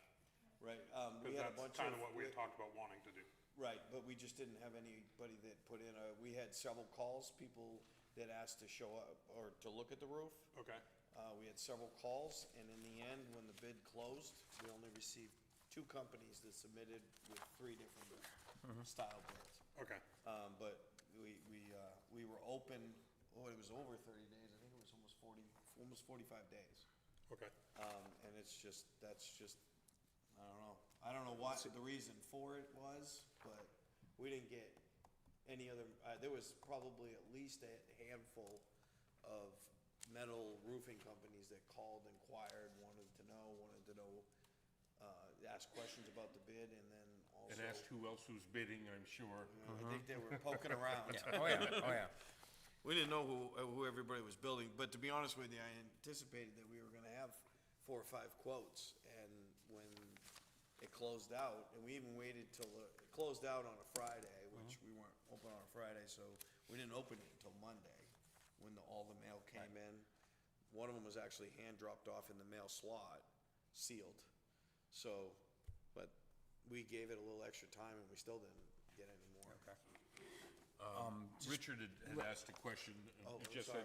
yeah, you guys were talking, so, I'm gonna go back to that. Drew's Affordable Roofing, they have some, references here. Yep. And, Town of Wakefield, isn't that the same product? Yes. That's the one I brought, I have photographs and a video of that. Yep. And then, Laconia Waterworks and Guilford Elementary School, do we know what products they used on that?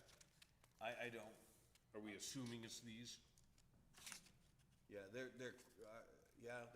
I'm assuming it's pretty similar product, but I can go back to, I didn't look at any of, I didn't do the bid opening, Paul did. Yes, I did. So but I can research, I mean, we can, if the board decides to award the bid, we can do it with any conditions alongside, because I understood that, you know, when Dick's concerns and questions about Well, it's- following the manufacturer's installation requirements, highlighting that in language, I think we know from our previous experiences that maybe detailing our conversation and what we expect at the bid award or before we move forward, and sign an actual contract with the vendor before they begin construction. I think that would be my intention, if the board was good with that. To make sure that beforehand. it's installed correctly. And that we- But go back to, if I may, you were talking about 7/16 as opposed to half-inch. You gotta remember, this is overlaying. This isn't just a half-inch or 5/8 Oh, I substrate. understand. No, I'm just saying This because is there an was a, overlay over 3/4 inch or 1 inch that's already existing. yeah, from a To go strength over point of that, view, I'm sure it's fine. I'm just thinking 7/16. he is not quite in line with his manufacturer's So, recommendation. But that's because he's going over another layer of roof. It's Right. not just going over half-inch plywood just on rafters by itself. Right. It's not on the specs going over an existing roof. right. It's But only giving you the specs if you're going new construction. You understand what I'm saying? cannot give a manufacturer any opportunity to deny a Say, warranty, and they oh, will deny the warranty because you didn't have a half-inch substrate. And if some of the Unless you can issue, get it in writing from them, Get it in writing, yep. you know, Yep, that, okay. and if That's some of fine. the I just issue wanted to that- point out, this is going over another roof, or another At least one subsurface. old roof. Yeah. Yeah, another sheathing. Well, and I think that's also important to include where some of the issue we're having is theoretically because the shingles that were nailed fell into gaps That's right. between. So if there's the chance that that could happen with this metal roof, and they spec out half-inch, it needs to be half-inch. Right. Okay. The other thing, and this is probably crazy to mention, but are we tariff-proof here with a Canadian manufacturer, or are we gonna pick up the newspaper tomorrow and find out there's a 50% tariff on the roofing? Well, we wouldn't have to, I don't think if there was a price increase from the original bid, we wouldn't have to continue with it. We wouldn't be obligated, even if we award it at this price and the price changes at all, we're not obligated. Okay, I wish we had a better metric for how the town felt about standing seam, because I think what I'm finding via the internet, the warranty on the standing seam can be as much as lifetime, depending on the supplier. And I know that it is not traditional for this building, but a black standing seam roof, I don't think would be atrocious looking on this building. The bid is slightly more than the stamped one, but the stamped one's only showing a warranty of 30 years. Whereas you typically get 30 to 50 or a lifetime with the standing seam. So if we're looking at this as a future cost, the roof that lasts the longest is gonna save the town the most. And I think a minimal appearance change between standing seam versus something that looks like slate, well, I do agree that the slate look is the best look. From a financial standpoint, I think the longest lasting at the lowest cost might be the better option. I think though, Not at this time. the cost for the standing seam from the other supplier was considerably higher, It wasn't it? was 110 versus, or 120 versus 108. But he also had a lot of things like 106. the sheathing that is an 106, extra yeah. for him, I 106, think. 46, yeah. Yeah, because you gotta add in the sheathing Yeah. to the, Well, They gotta add the that sheathing on the Sheathing was oh, that wasn't a total $25,000 line. I got more. you. Yep. with No, Vermont that's my mistake. construction. But with the way that standing seam lays, would we need the additional sheathing? Yes. Based on what we've Yes, heard, I yeah. still would. And even with this, I mean, this is getting nailed, with standing seam roof is getting screwed down, Yep, okay? But they do have removable clips. yep. But it still should have the plywood applied to the roof, even if it's standing seam. There wouldn't be, as the standing seam lays across the length of the roof, and It's going across it's the not board. like a guy with a nail gun that's accidentally missing because he can't see where the gaps are. The guy setting the screw can see where the gap is. So we can't use the existing structure of the roof that's there with the standing seam. Depending on the condition of it. Again, that still needs to be, Yep. No, I needs to be understand. looked I'm at. just trying to ask the questions. Yeah.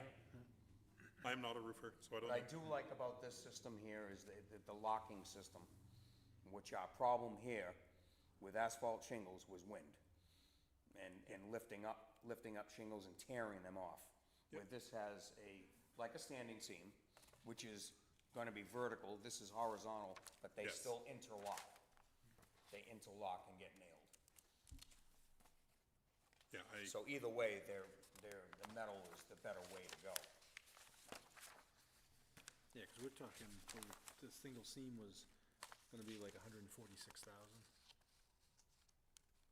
total. so this total of 106 for the slate look roofing includes the sheathing replacement? Yes, includes the sheathing, includes the ice and water shield, and the 7/16 OSB, if we could change that to half-inch CDX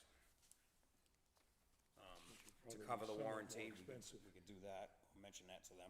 I don't think it'd be significant though, No, going not between significant. 7/16 Oh, and no, half, no. But going from OSB, I think would be Yeah. actually better to go with, To a CDX. to a CDX. Absolutely. Half-inch CDX would be a better product than the OSB. I agree with that. So, Paul, with your roofing experience, what cost exchange do you think would go to half-inch CDX over the? Wouldn't be 17? much at all. Okay. Be minimum. Push that. We could probably just tell them that, we just want that Yeah. half-inch instead, and I don't think there'd be much of a cost difference at all. Okay. Especially where the manufacturer is recommending it in their warranty. Right, and just point that out to them. Yeah. No, after opening these up the other day, I thought, I was a little surprised to see that one of them was for asphalt. They knew that that wasn't part of it, but, I like the references to Drew's affordable steel roofing, that they've had in the surrounding area, local area. And their warranty is good. They're feeling they can get this timeline done in 2 weeks. They got a 30-year warranty on the metal, on the material, and 10-year on the labor. One spot that I was looking for the cleanup, entirely cleaned up. Everything will be cleaned up and inspected.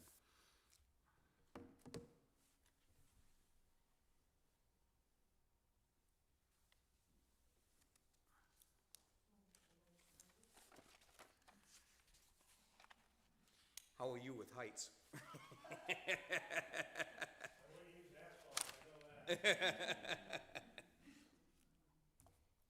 And he has a note on here to install snow blocks. He's included 100 in this bid. Do we think that's gonna cover all the areas that we need to protect from rapid snowfall? yeah, so that's, I'm just not familiar, so. yeah, it's, the snow blocks are basically, they need to be staggered. Yes. So they get tiered up staggered, so 100 snow blocks is probably only gonna cover 40 feet, 50 feet. So you think we'll need more? I would think we need more. We're gonna need definitely need the front, we're gonna need the side, the whole side over here, I would think. So I'll ask about that. Ask more about that, yeah. And where there's driveway over here, there's potential for Definitely. snow falling on someone, so really Definitely. all sides. Yeah. Can we dump it off the back? Are we good off the back? No, there's fire escape out there No. too. Oh, No. all right. How long are those? They're just, these are literally just clips that stick up. They just stand Oh, up. just clips. So Standing. So the idea is it breaks the snow up as it's. As it starts to slide. I didn't know if they were like 2 feet wide, they're small. No, they're small, and they're staggered. Yeah, I know. But they those put 'em You in can a- get the ones with the bars that actually hold the snow up Yeah. there, but then you're really loading the Right, roof. yeah. And No, you I wrote know. down. I've never, Oh, and if you look at the roof on Prospect Mountain, they have the bars and they're breaking. are they? Yeah. Really? Wow, that's impressive. Okay. Any other questions? Or any further discussion? Okay. Well, then I'm gonna make a motion to award Drew's Affordable Steel Roofing from Tilton to redo the town hall roof with the new sheathing totaling $106,000, $469, for the project of replacement of the Alton Town Hall roof. With, also in my, motion, I'd also suggest that we, ask them to use half-inch CDX as opposed to 7/16 OSB. Just a question, is that a suggestion or we dictate that they use that? I'm taking that more as a dictate, if Okay, it's part of just the making sure that manufacturer thing. they have to use it. How about if they're not, if they don't want to, or they're gonna be pushback, I'll come back and visit with you guys first. Yeah, I think I just want to ensure the warranty has no way of getting out of it. my concern is, I don't want to do a vote on this tonight. I think we need to go back to them and hit them up. We've covered a lot of ground here and things that that we want, that aren't covered in their bid. And I think we need to make sure that these are all covered before we vote on awarding them this.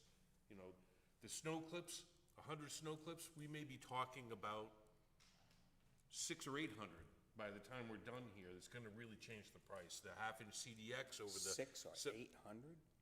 Yeah, you know, whatever the recommended, you know? Does it, again, I'm not an expert on this, but me neither. based on the pitch of the roof, the amount of surface coverage, you may need 3 rows of the staggered. I don't know. But the difference in price between the 7/16 OSB and the half-inch CDX is, you know, It's gonna be insignificant. yeah, it's gonna be $3, $4, or $5 a sheet, but, you know, a lot of sheets. I was looking for clarification. They say that they're gonna strip the roof of the existing shingles. There's no talk about disposal. That should be covered. It is. It is. The disposal, I saw cleanup, but I don't see disposal of. Where was it in the back? I did see it.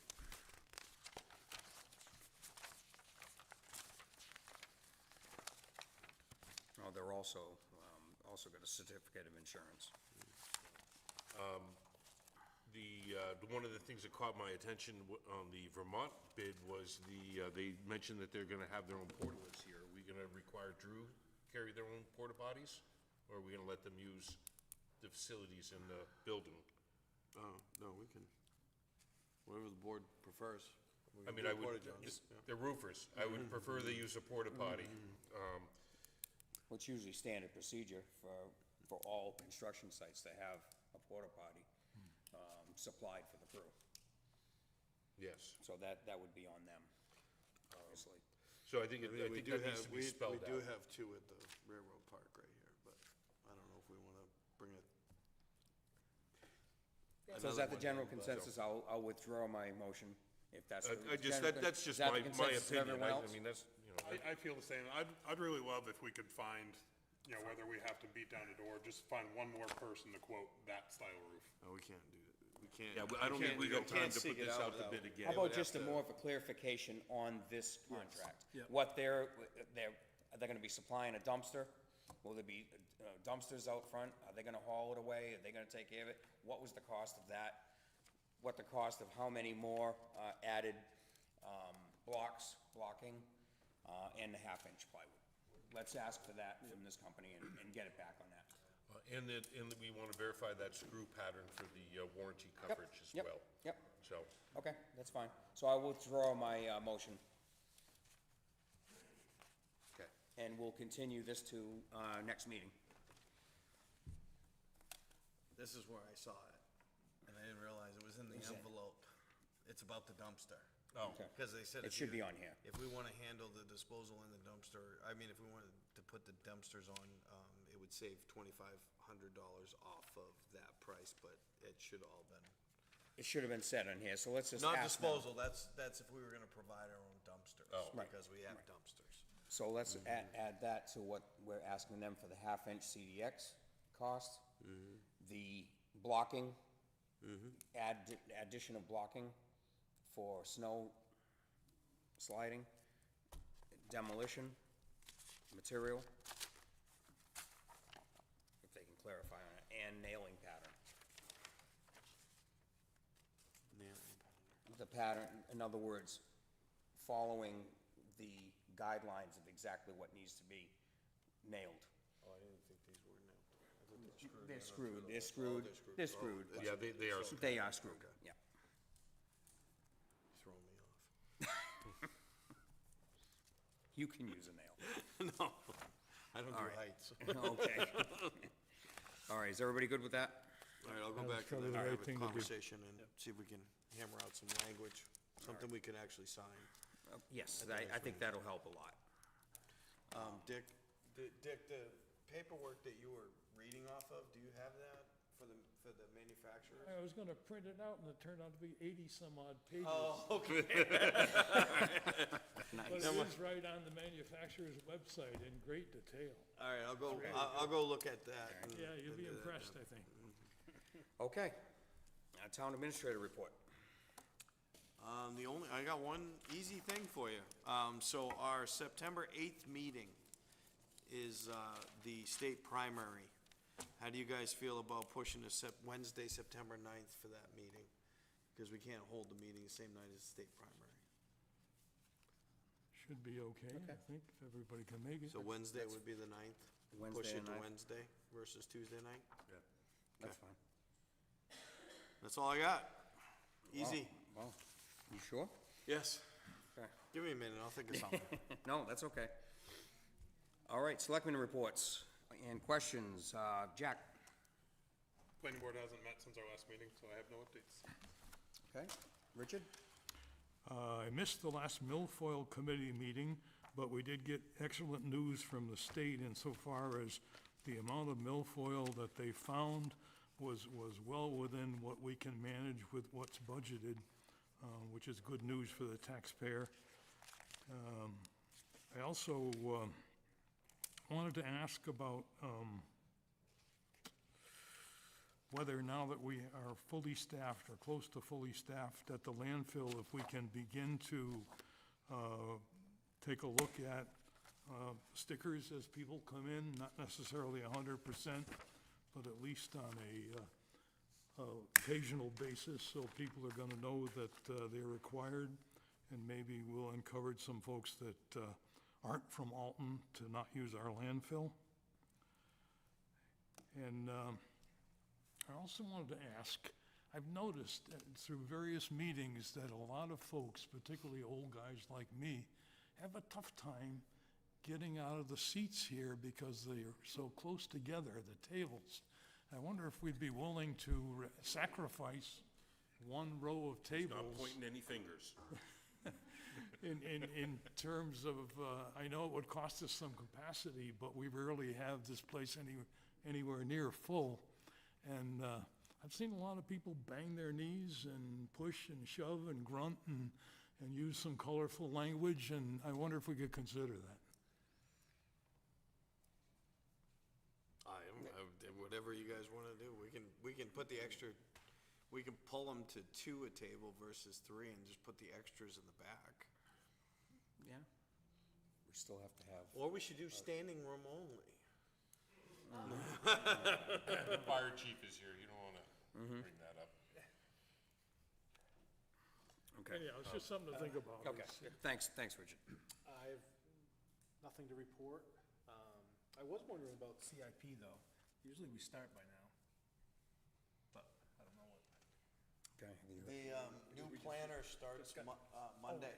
The new planner starts Monday, That makes a lot of sense. That's Yeah. good, yeah. so. Okay, and that's, All right, well, that answers that question. We've already been loading up his dance card for Monday. For some reason, I thought he already started, but I guess that, yeah. 20th. So unfortunately, I missed my conservation meeting, but I do have the notes from it. So there was a permit by notification that was not signed for Minge Cove Road due to inconsistency in the drawings.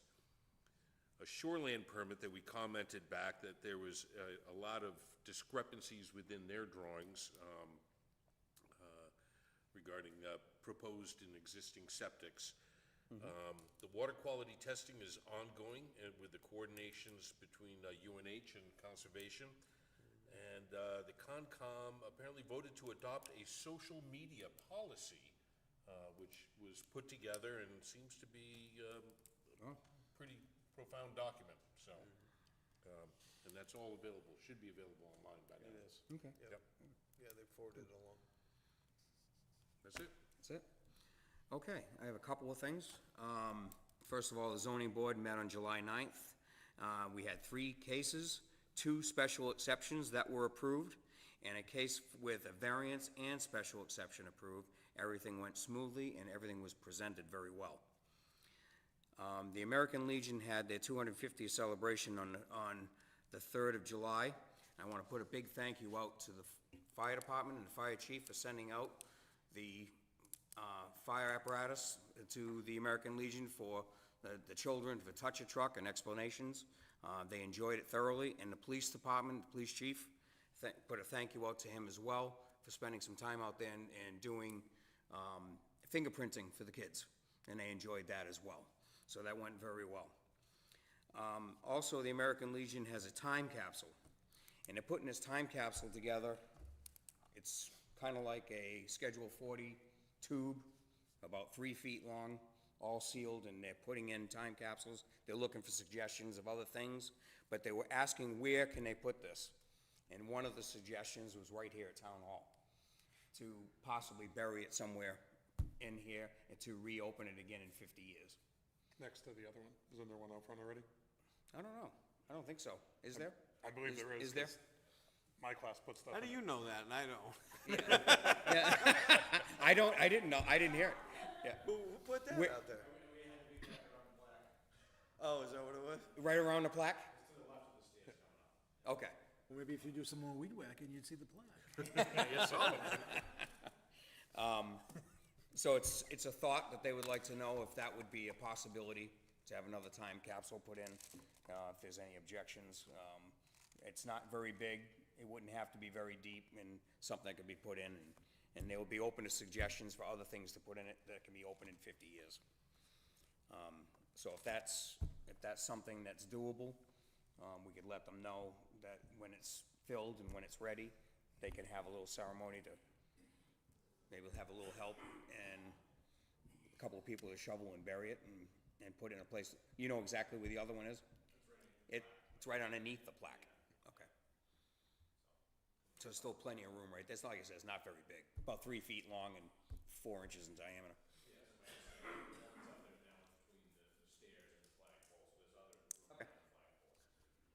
Wouldn't they put it on their own property up there? No, well, they were thinking if property ever got sold. Yeah. And that's the end of that. And we had mentioned maybe the cemetery, they felt a little funny about that. And then the suggestion came up, Town Hall, because, you know, There's already another one there, so. so, it was a thought. Yeah. Okay, right, any objections? No, sounds good.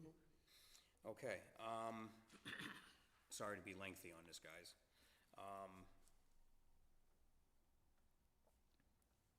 Oh, also, the ski show is set for August 22nd, and looking to reserve as every year with the Water Bandstand Committee, about 15 spaces held in the public parking for the ski team to be able to park all their vehicles and equipment.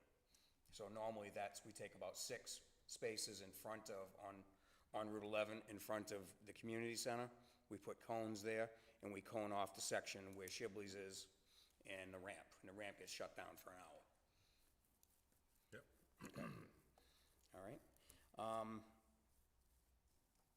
Do we have any updates at all with Mr. Kenny, and as far as the dam is concerned?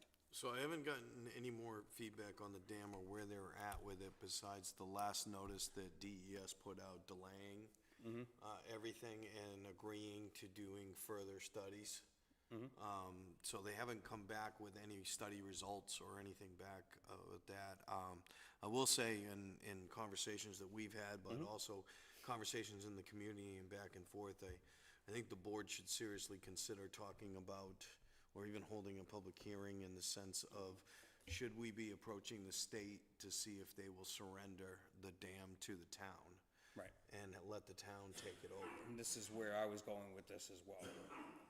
I asked the Fish and Game guy that was here the night of the meeting, and I don't know if he can speak for the state, but he was like, the state would love to be rid of these, so. Yeah. That's what I'm they saying. would. He Is that- basically is sounded that- like they would give it to is- us, and but I that think- would, Yeah, I don't think we would have to buy it. I think they No, would surrender it. they would to us. surrender it, but But it it would would put put total all- liability on the town. total liability.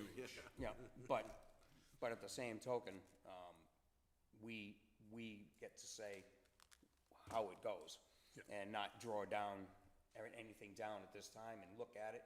Have an engineer at some point look at it, see what it entails to do any modifications or anything like that, but to see if we could talk to and I agree with you, when this is what we've talked about, is possibly having them surrender it to the town of Alton. You know, is that something that we could work up a public meeting and vote for a warrant article to Well, appropriate funds if necessary?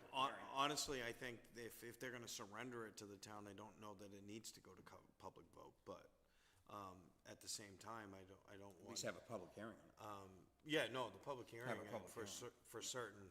The town years ago adopted a warrant article under, it's like 4114, I have to look it up again, but it has to do with real property, the sale, the purchase of, and it allows the Board of Selectmen to act under that authority. That's what I'm saying.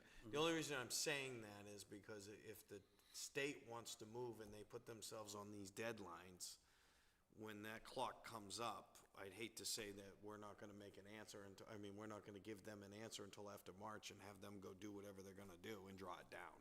Because right now, they're planning on doing it in the fall. Oh, yeah. So that's why I'm saying if we don't have to wait till March, that might be a better way. And I don't necessarily think that you're gonna get any, if we don't have to pay for it, Right. the actual purchase, I don't think you're gonna get a lot of pushback. No. But one of the advantages to that too is the state is bound by the standards and procedures that they put in place and they value statewide for every dam. And they're talking about this 1,000-year storm now.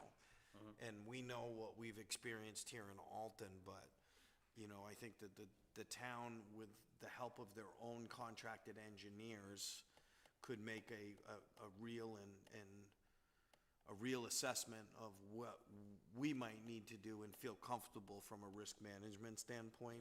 Because I think don't know that that's 1,000-year key. storm, Yeah, that is key. I think we can't go into something like this blindly and say, yeah, we'll take it, Yeah, we need to kind of know what we'd be getting ourselves into. Yeah. Yep. But I think it's a step in the right direction, and time, the clock is ticking. We're gonna make some decisions, and, I think that would be the most logical approach. I'll start pursuing it in the sense that, start trying to find out who the right people are that I need to talk to, and see if I can get a direct answer from the state. Would you even consider this? Will you entertain it? What do we need to do? And then as soon as I can get that information, I can better make a presentation to the board so that you know And even how get we some- need to pursue it. And get some input from the representative as well. From Joe Kennedy. On the other path, if we can't receive it, can we either do our own study, or do we know if they have done or put any work toward a study for the groundwater? The amount of water seepage that goes through the Merry Meeting marsh into our water table that people's wells are in? Because my biggest concern with that drawdown is, that's a massive area that now shrinks to a stream. Oh, yeah. And there's a lot of water that no longer soaks through the ground and goes into our aquifer and keeps people's wells refreshed. And our water line that goes through there, if that Yeah. freezes. Yeah. Right, and that was concerns from the water department as well, with our water lines, and with the drawdown could expose it to frost. Well, I think if we contacted our town engineers and got maybe some leads as to who would be the best resource for us to get additional information, we could also ask that individual to pursue the state to get all of their documentation, get all of their stormwater evaluations, analyses, and the condition of the dam, and so we can compare notes. Yeah, Yes. absolutely. I can definitely reach out to Ty and Bond and, even Dana, because Yeah. he's a great resource for us. Yeah, and I think he- we should do that. He helps. Yep. Helps with a lot of these things. I think he's still working on, Hills Pond there. Dana is still involved in that, I think. Yeah, Mill Pond, excuse Time me. is, Mill Pond, yeah, time is of the essence. Yeah. We should pursue it soon, see what we can do. Put the probes out there anyway. I'll start making calls. Thank you. Last I have is, the Alton Business Association is having their, parade, Old Home Day Parade on August 8th. Any selectmen interested in getting For in? the Old Home Day Parade? Yeah, I Yes. can make time to participate. I believe it's at 11. Anybody else? I'd give a definite maybe. Definite maybe, okay. Andrew? I should be, Okay. Okay, sounds good. All right, Sure, my trunk is available. What date is that? What date is that again, Paul? August 8th. August 7th. August 8th, yes. Okay.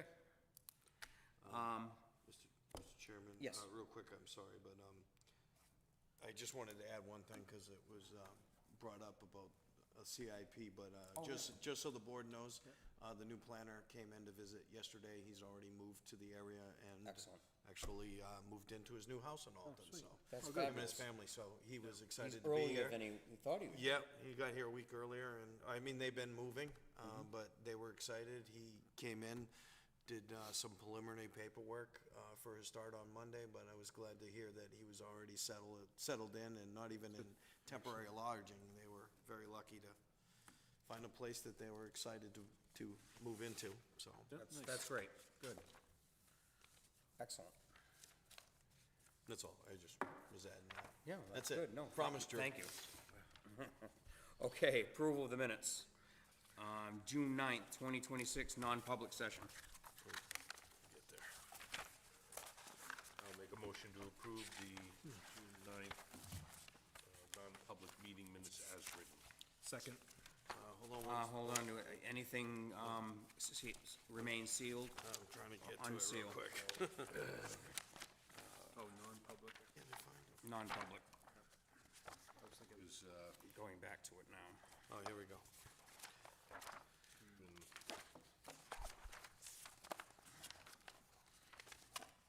So, it's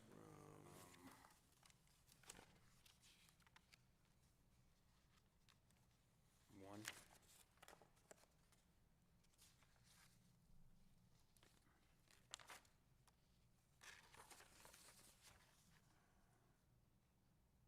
I think they all remain right now. Even, even two? Even two? Yes. Okay. But I'm thinking three's all set now. We can release three, because that hire took place already. Okay, yeah. Okay. So it's part of my motion to, for all matters to remain sealed with the exception of item 3. Second. Okay. Any further discussion? All in favor? Aye. Aye. Okay. June 23rd, 2026, public session. I move we accept the public session minutes for the meeting of June 23rd, 2026 as presented. I'll second. All in favor? Aye. Aye. June 23rd, 2026, non-public Mr. Chairman, I'm gonna ask if the board is okay with tabling these until next meeting. I did find a discrepancy in my minutes that I'd like to add, something that was left out. To those, and it's a little more lengthy than just a.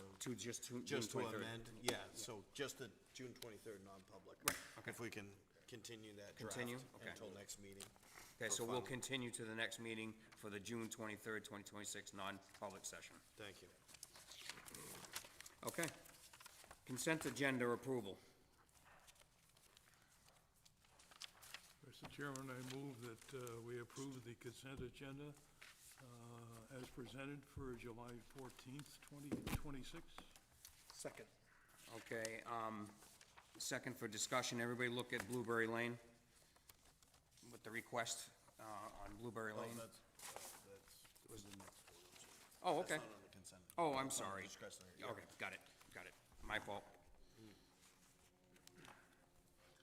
Okay, so we have a So motion did we- and a yeah. second. All in favor? Aye. Aye. Consent approval is approved. Okay, the next one, huh? Sorry. The next What's one is discretionary action for Blueberry Lane.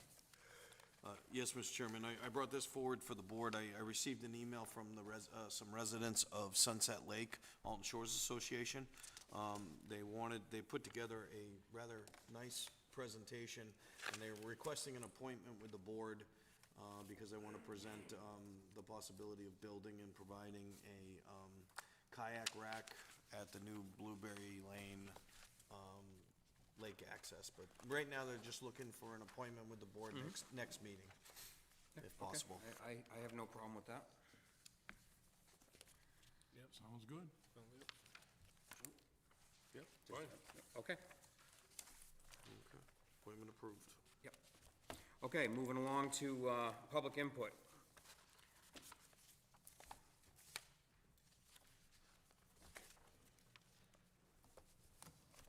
Good evening, gentlemen. Kelly Sullivan.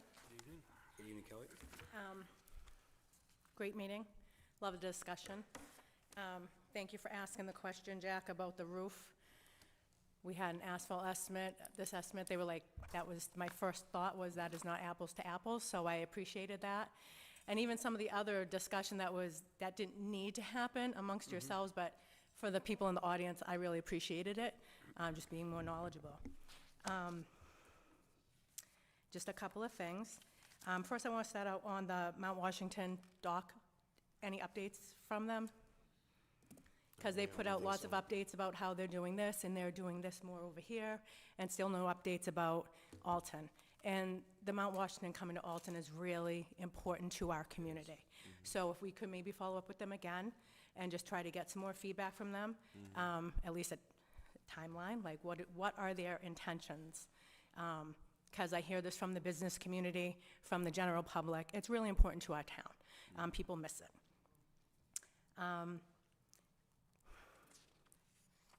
The website, I thanked Josh. He went in, updated the calendar area. It is much better than it was before. However, when I work, I have to go to different websites for different towns, looking up things. And I was on Bonstead's website. It's really a nice, straightforward website. And at the bottom, it says it's government websites by Civics Plus. And maybe we could just look into that, just because our website seems a little convoluted. It's just very clustery. I know I understand that Josh tried to probably put as much information there for people to see, but it's a lot. And still, when you search things, I tried looking up certain minutes or certain things. It's not easy. It's not easy. And I don't want to keep harping on it, but building a website is also very different than being an IT person. There is an IT person who does connections and software and things like that, but there is also website developers. I'm sure that Josh could do it, maybe if we just kind of looked into it a little bit more. I just think that our layout of the website in general is not, it's not easy. And again, the website is there for us, for the people that have questions and want to look up information. So if I'm looking at it, and I'm really not trying to harp on it, but if I'm still having problems, then I have to bring it here. And then the last item is Do we have any updates on Hidden Spring? I know the Hidden Spring clear cut, I know it went into legal, and then it's been like weeks and months and nothing.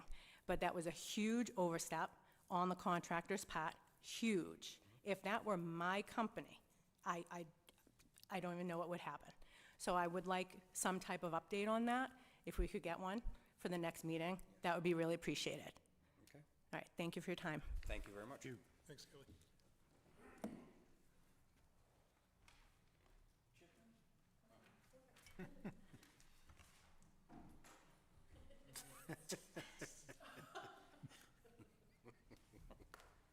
Couldn't resist.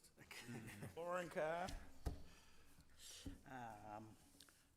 Thank you for going on the website and researching that roof business. I think that is, it's been missing from you people, as far as my concern is. I don't think you people are doing the research. That's exactly what I think you should be doing. Now I gotta ask a question.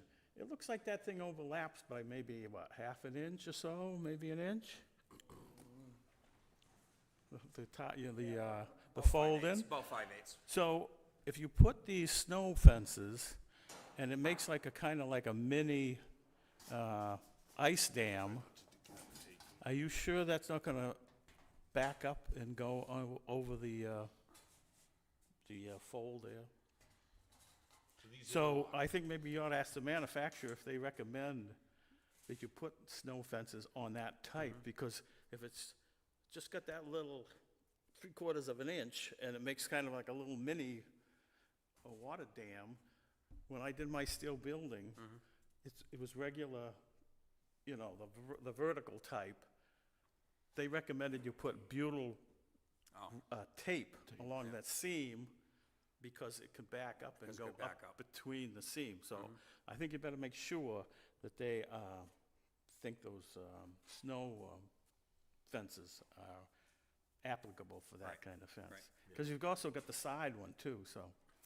So anyway, Yeah, it's got about 3/8 of an inch Yeah. hook on the side of it, Yeah. and about ½ inch on the bottom and about 5/8 on top. so if you dam up with a snow fence, 6 inches or 8 inches, and it melts a little bit. So anyway, It's something to think worth looking about. into, yeah, absolutely. So, I think the case is Blizzard versus Irwin Marine.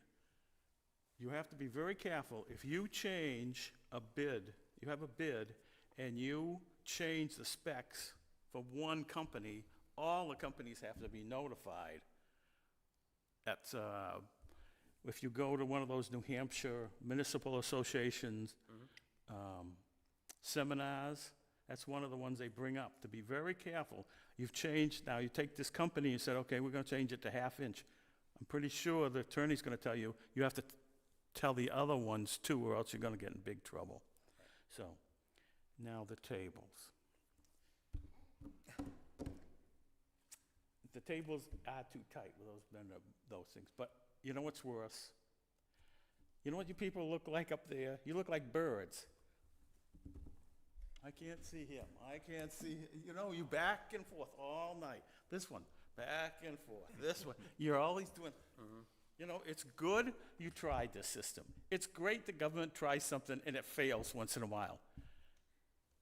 This isn't really great the way you people communicating between each other. It really is. It's, look on the video. No, I know what you mean. It's, hello, whoa, back and forth, back and forth. I just try to move back. It isn't, this isn't really working too well. It really isn't. It was a great idea to try it, but if you don't have a kind of you.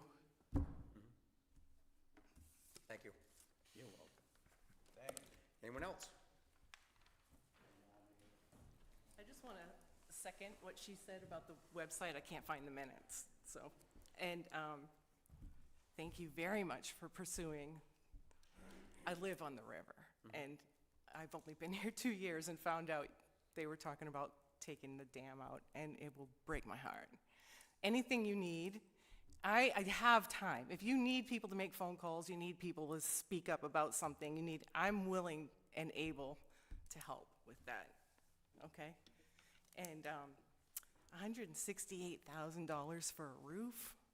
Did anybody price out an actual slate roof Oh. instead of something that looks like slate? 106, not 68. I thought it said 168. 106. 106,000? Yes. 106. Has anybody priced out a slate roof? I'm just curious. It would be astronomical. be It would be so much more. 3 times that Would at it? least. It would? Yeah, Okay, all right. You'd be up in the threes. Okay, all right. Yeah. That's just my question. It was like, because 168 sounds like a lot of money for, 106. I hear you now. Yes. Thank you. Thank you. Anyone else?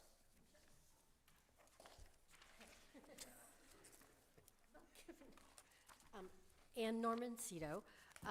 When she was talking about the website, I struggled to find the selectmen's minutes on there.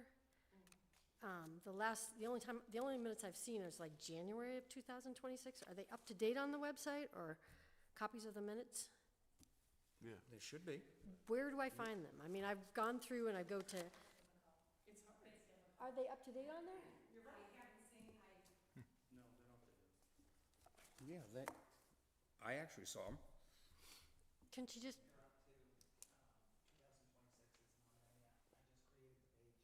Oh, okay. 26 Okay. is created on the 26 is- page. All right, Yeah. sorry. okay, That's a new tab. That hasn't come up yet. okay, so they will be on Yes. the website Yeah, soon? that was after the last meeting we had. That was part of the new creation with Okay, some of all the right.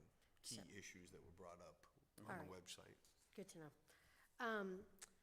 My other question was, can we see the diagram for the seaplane? We can see. I got extra Right here. copies right It is- here. You can have have it. that, you can have that one right there. I got 3 other ones here too. Yeah. Yeah. My best Vanna White impression. Yeah. Thank you.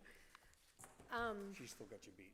I struggled, when I was here a couple months ago, or I watched it online, I struggled with the idea of a seaplane dock in Alton Bay then. And now to hear that it's basically a commercial venture that wants to come in and offer seaplane rides for their profit, I struggle with it even more. I mean, the bay's super busy, it's not 1940 anymore, there's kayakers, there's paddleboarders, there's sea-doos, it's just busy. The bay parking lots are busy. You know, talk about bringing commerce into the town. The businesses can barely handle their commerce in the summertime, you know, it's super busy already.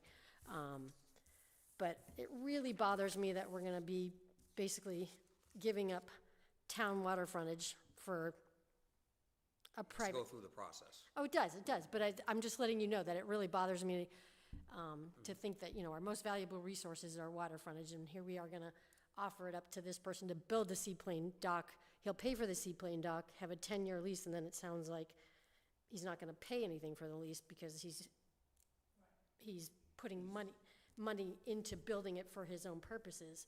So, anyway, I just wanted to let you know that's how I feel, and I think there's quite a few people that feel that way. So I hope you consider that Yep, definitely. aspect of it. All right, Thank you very much. Sure. Another one right here. Yeah, go ahead. I want to second what she said, only in that, you know, there's a lot of money on this lake, and there's a lot of people with a lot of money on this lake who enjoy the lake, and it's wonderful. But there's a lot of other people, and especially in Alton, that are just average people who enjoy the lake also, and taking beach parking, taking kayaking space for a plane to land. It's like, I think we have to remember the common folk who live here year-round that are possibly going to be denied access. Thank you. Anyone else? Seeing none, I will close it to public input, and I'm going to go into, if I can find it, there it is. I make a motion to enter into non-public meeting per RSA 91-A:3(2). Second that motion. Second, and I'll take a poll. Jack Sleeper, yes? Dick Shea, yes? Drew Carter, yes. Paul LaRochelle, yes.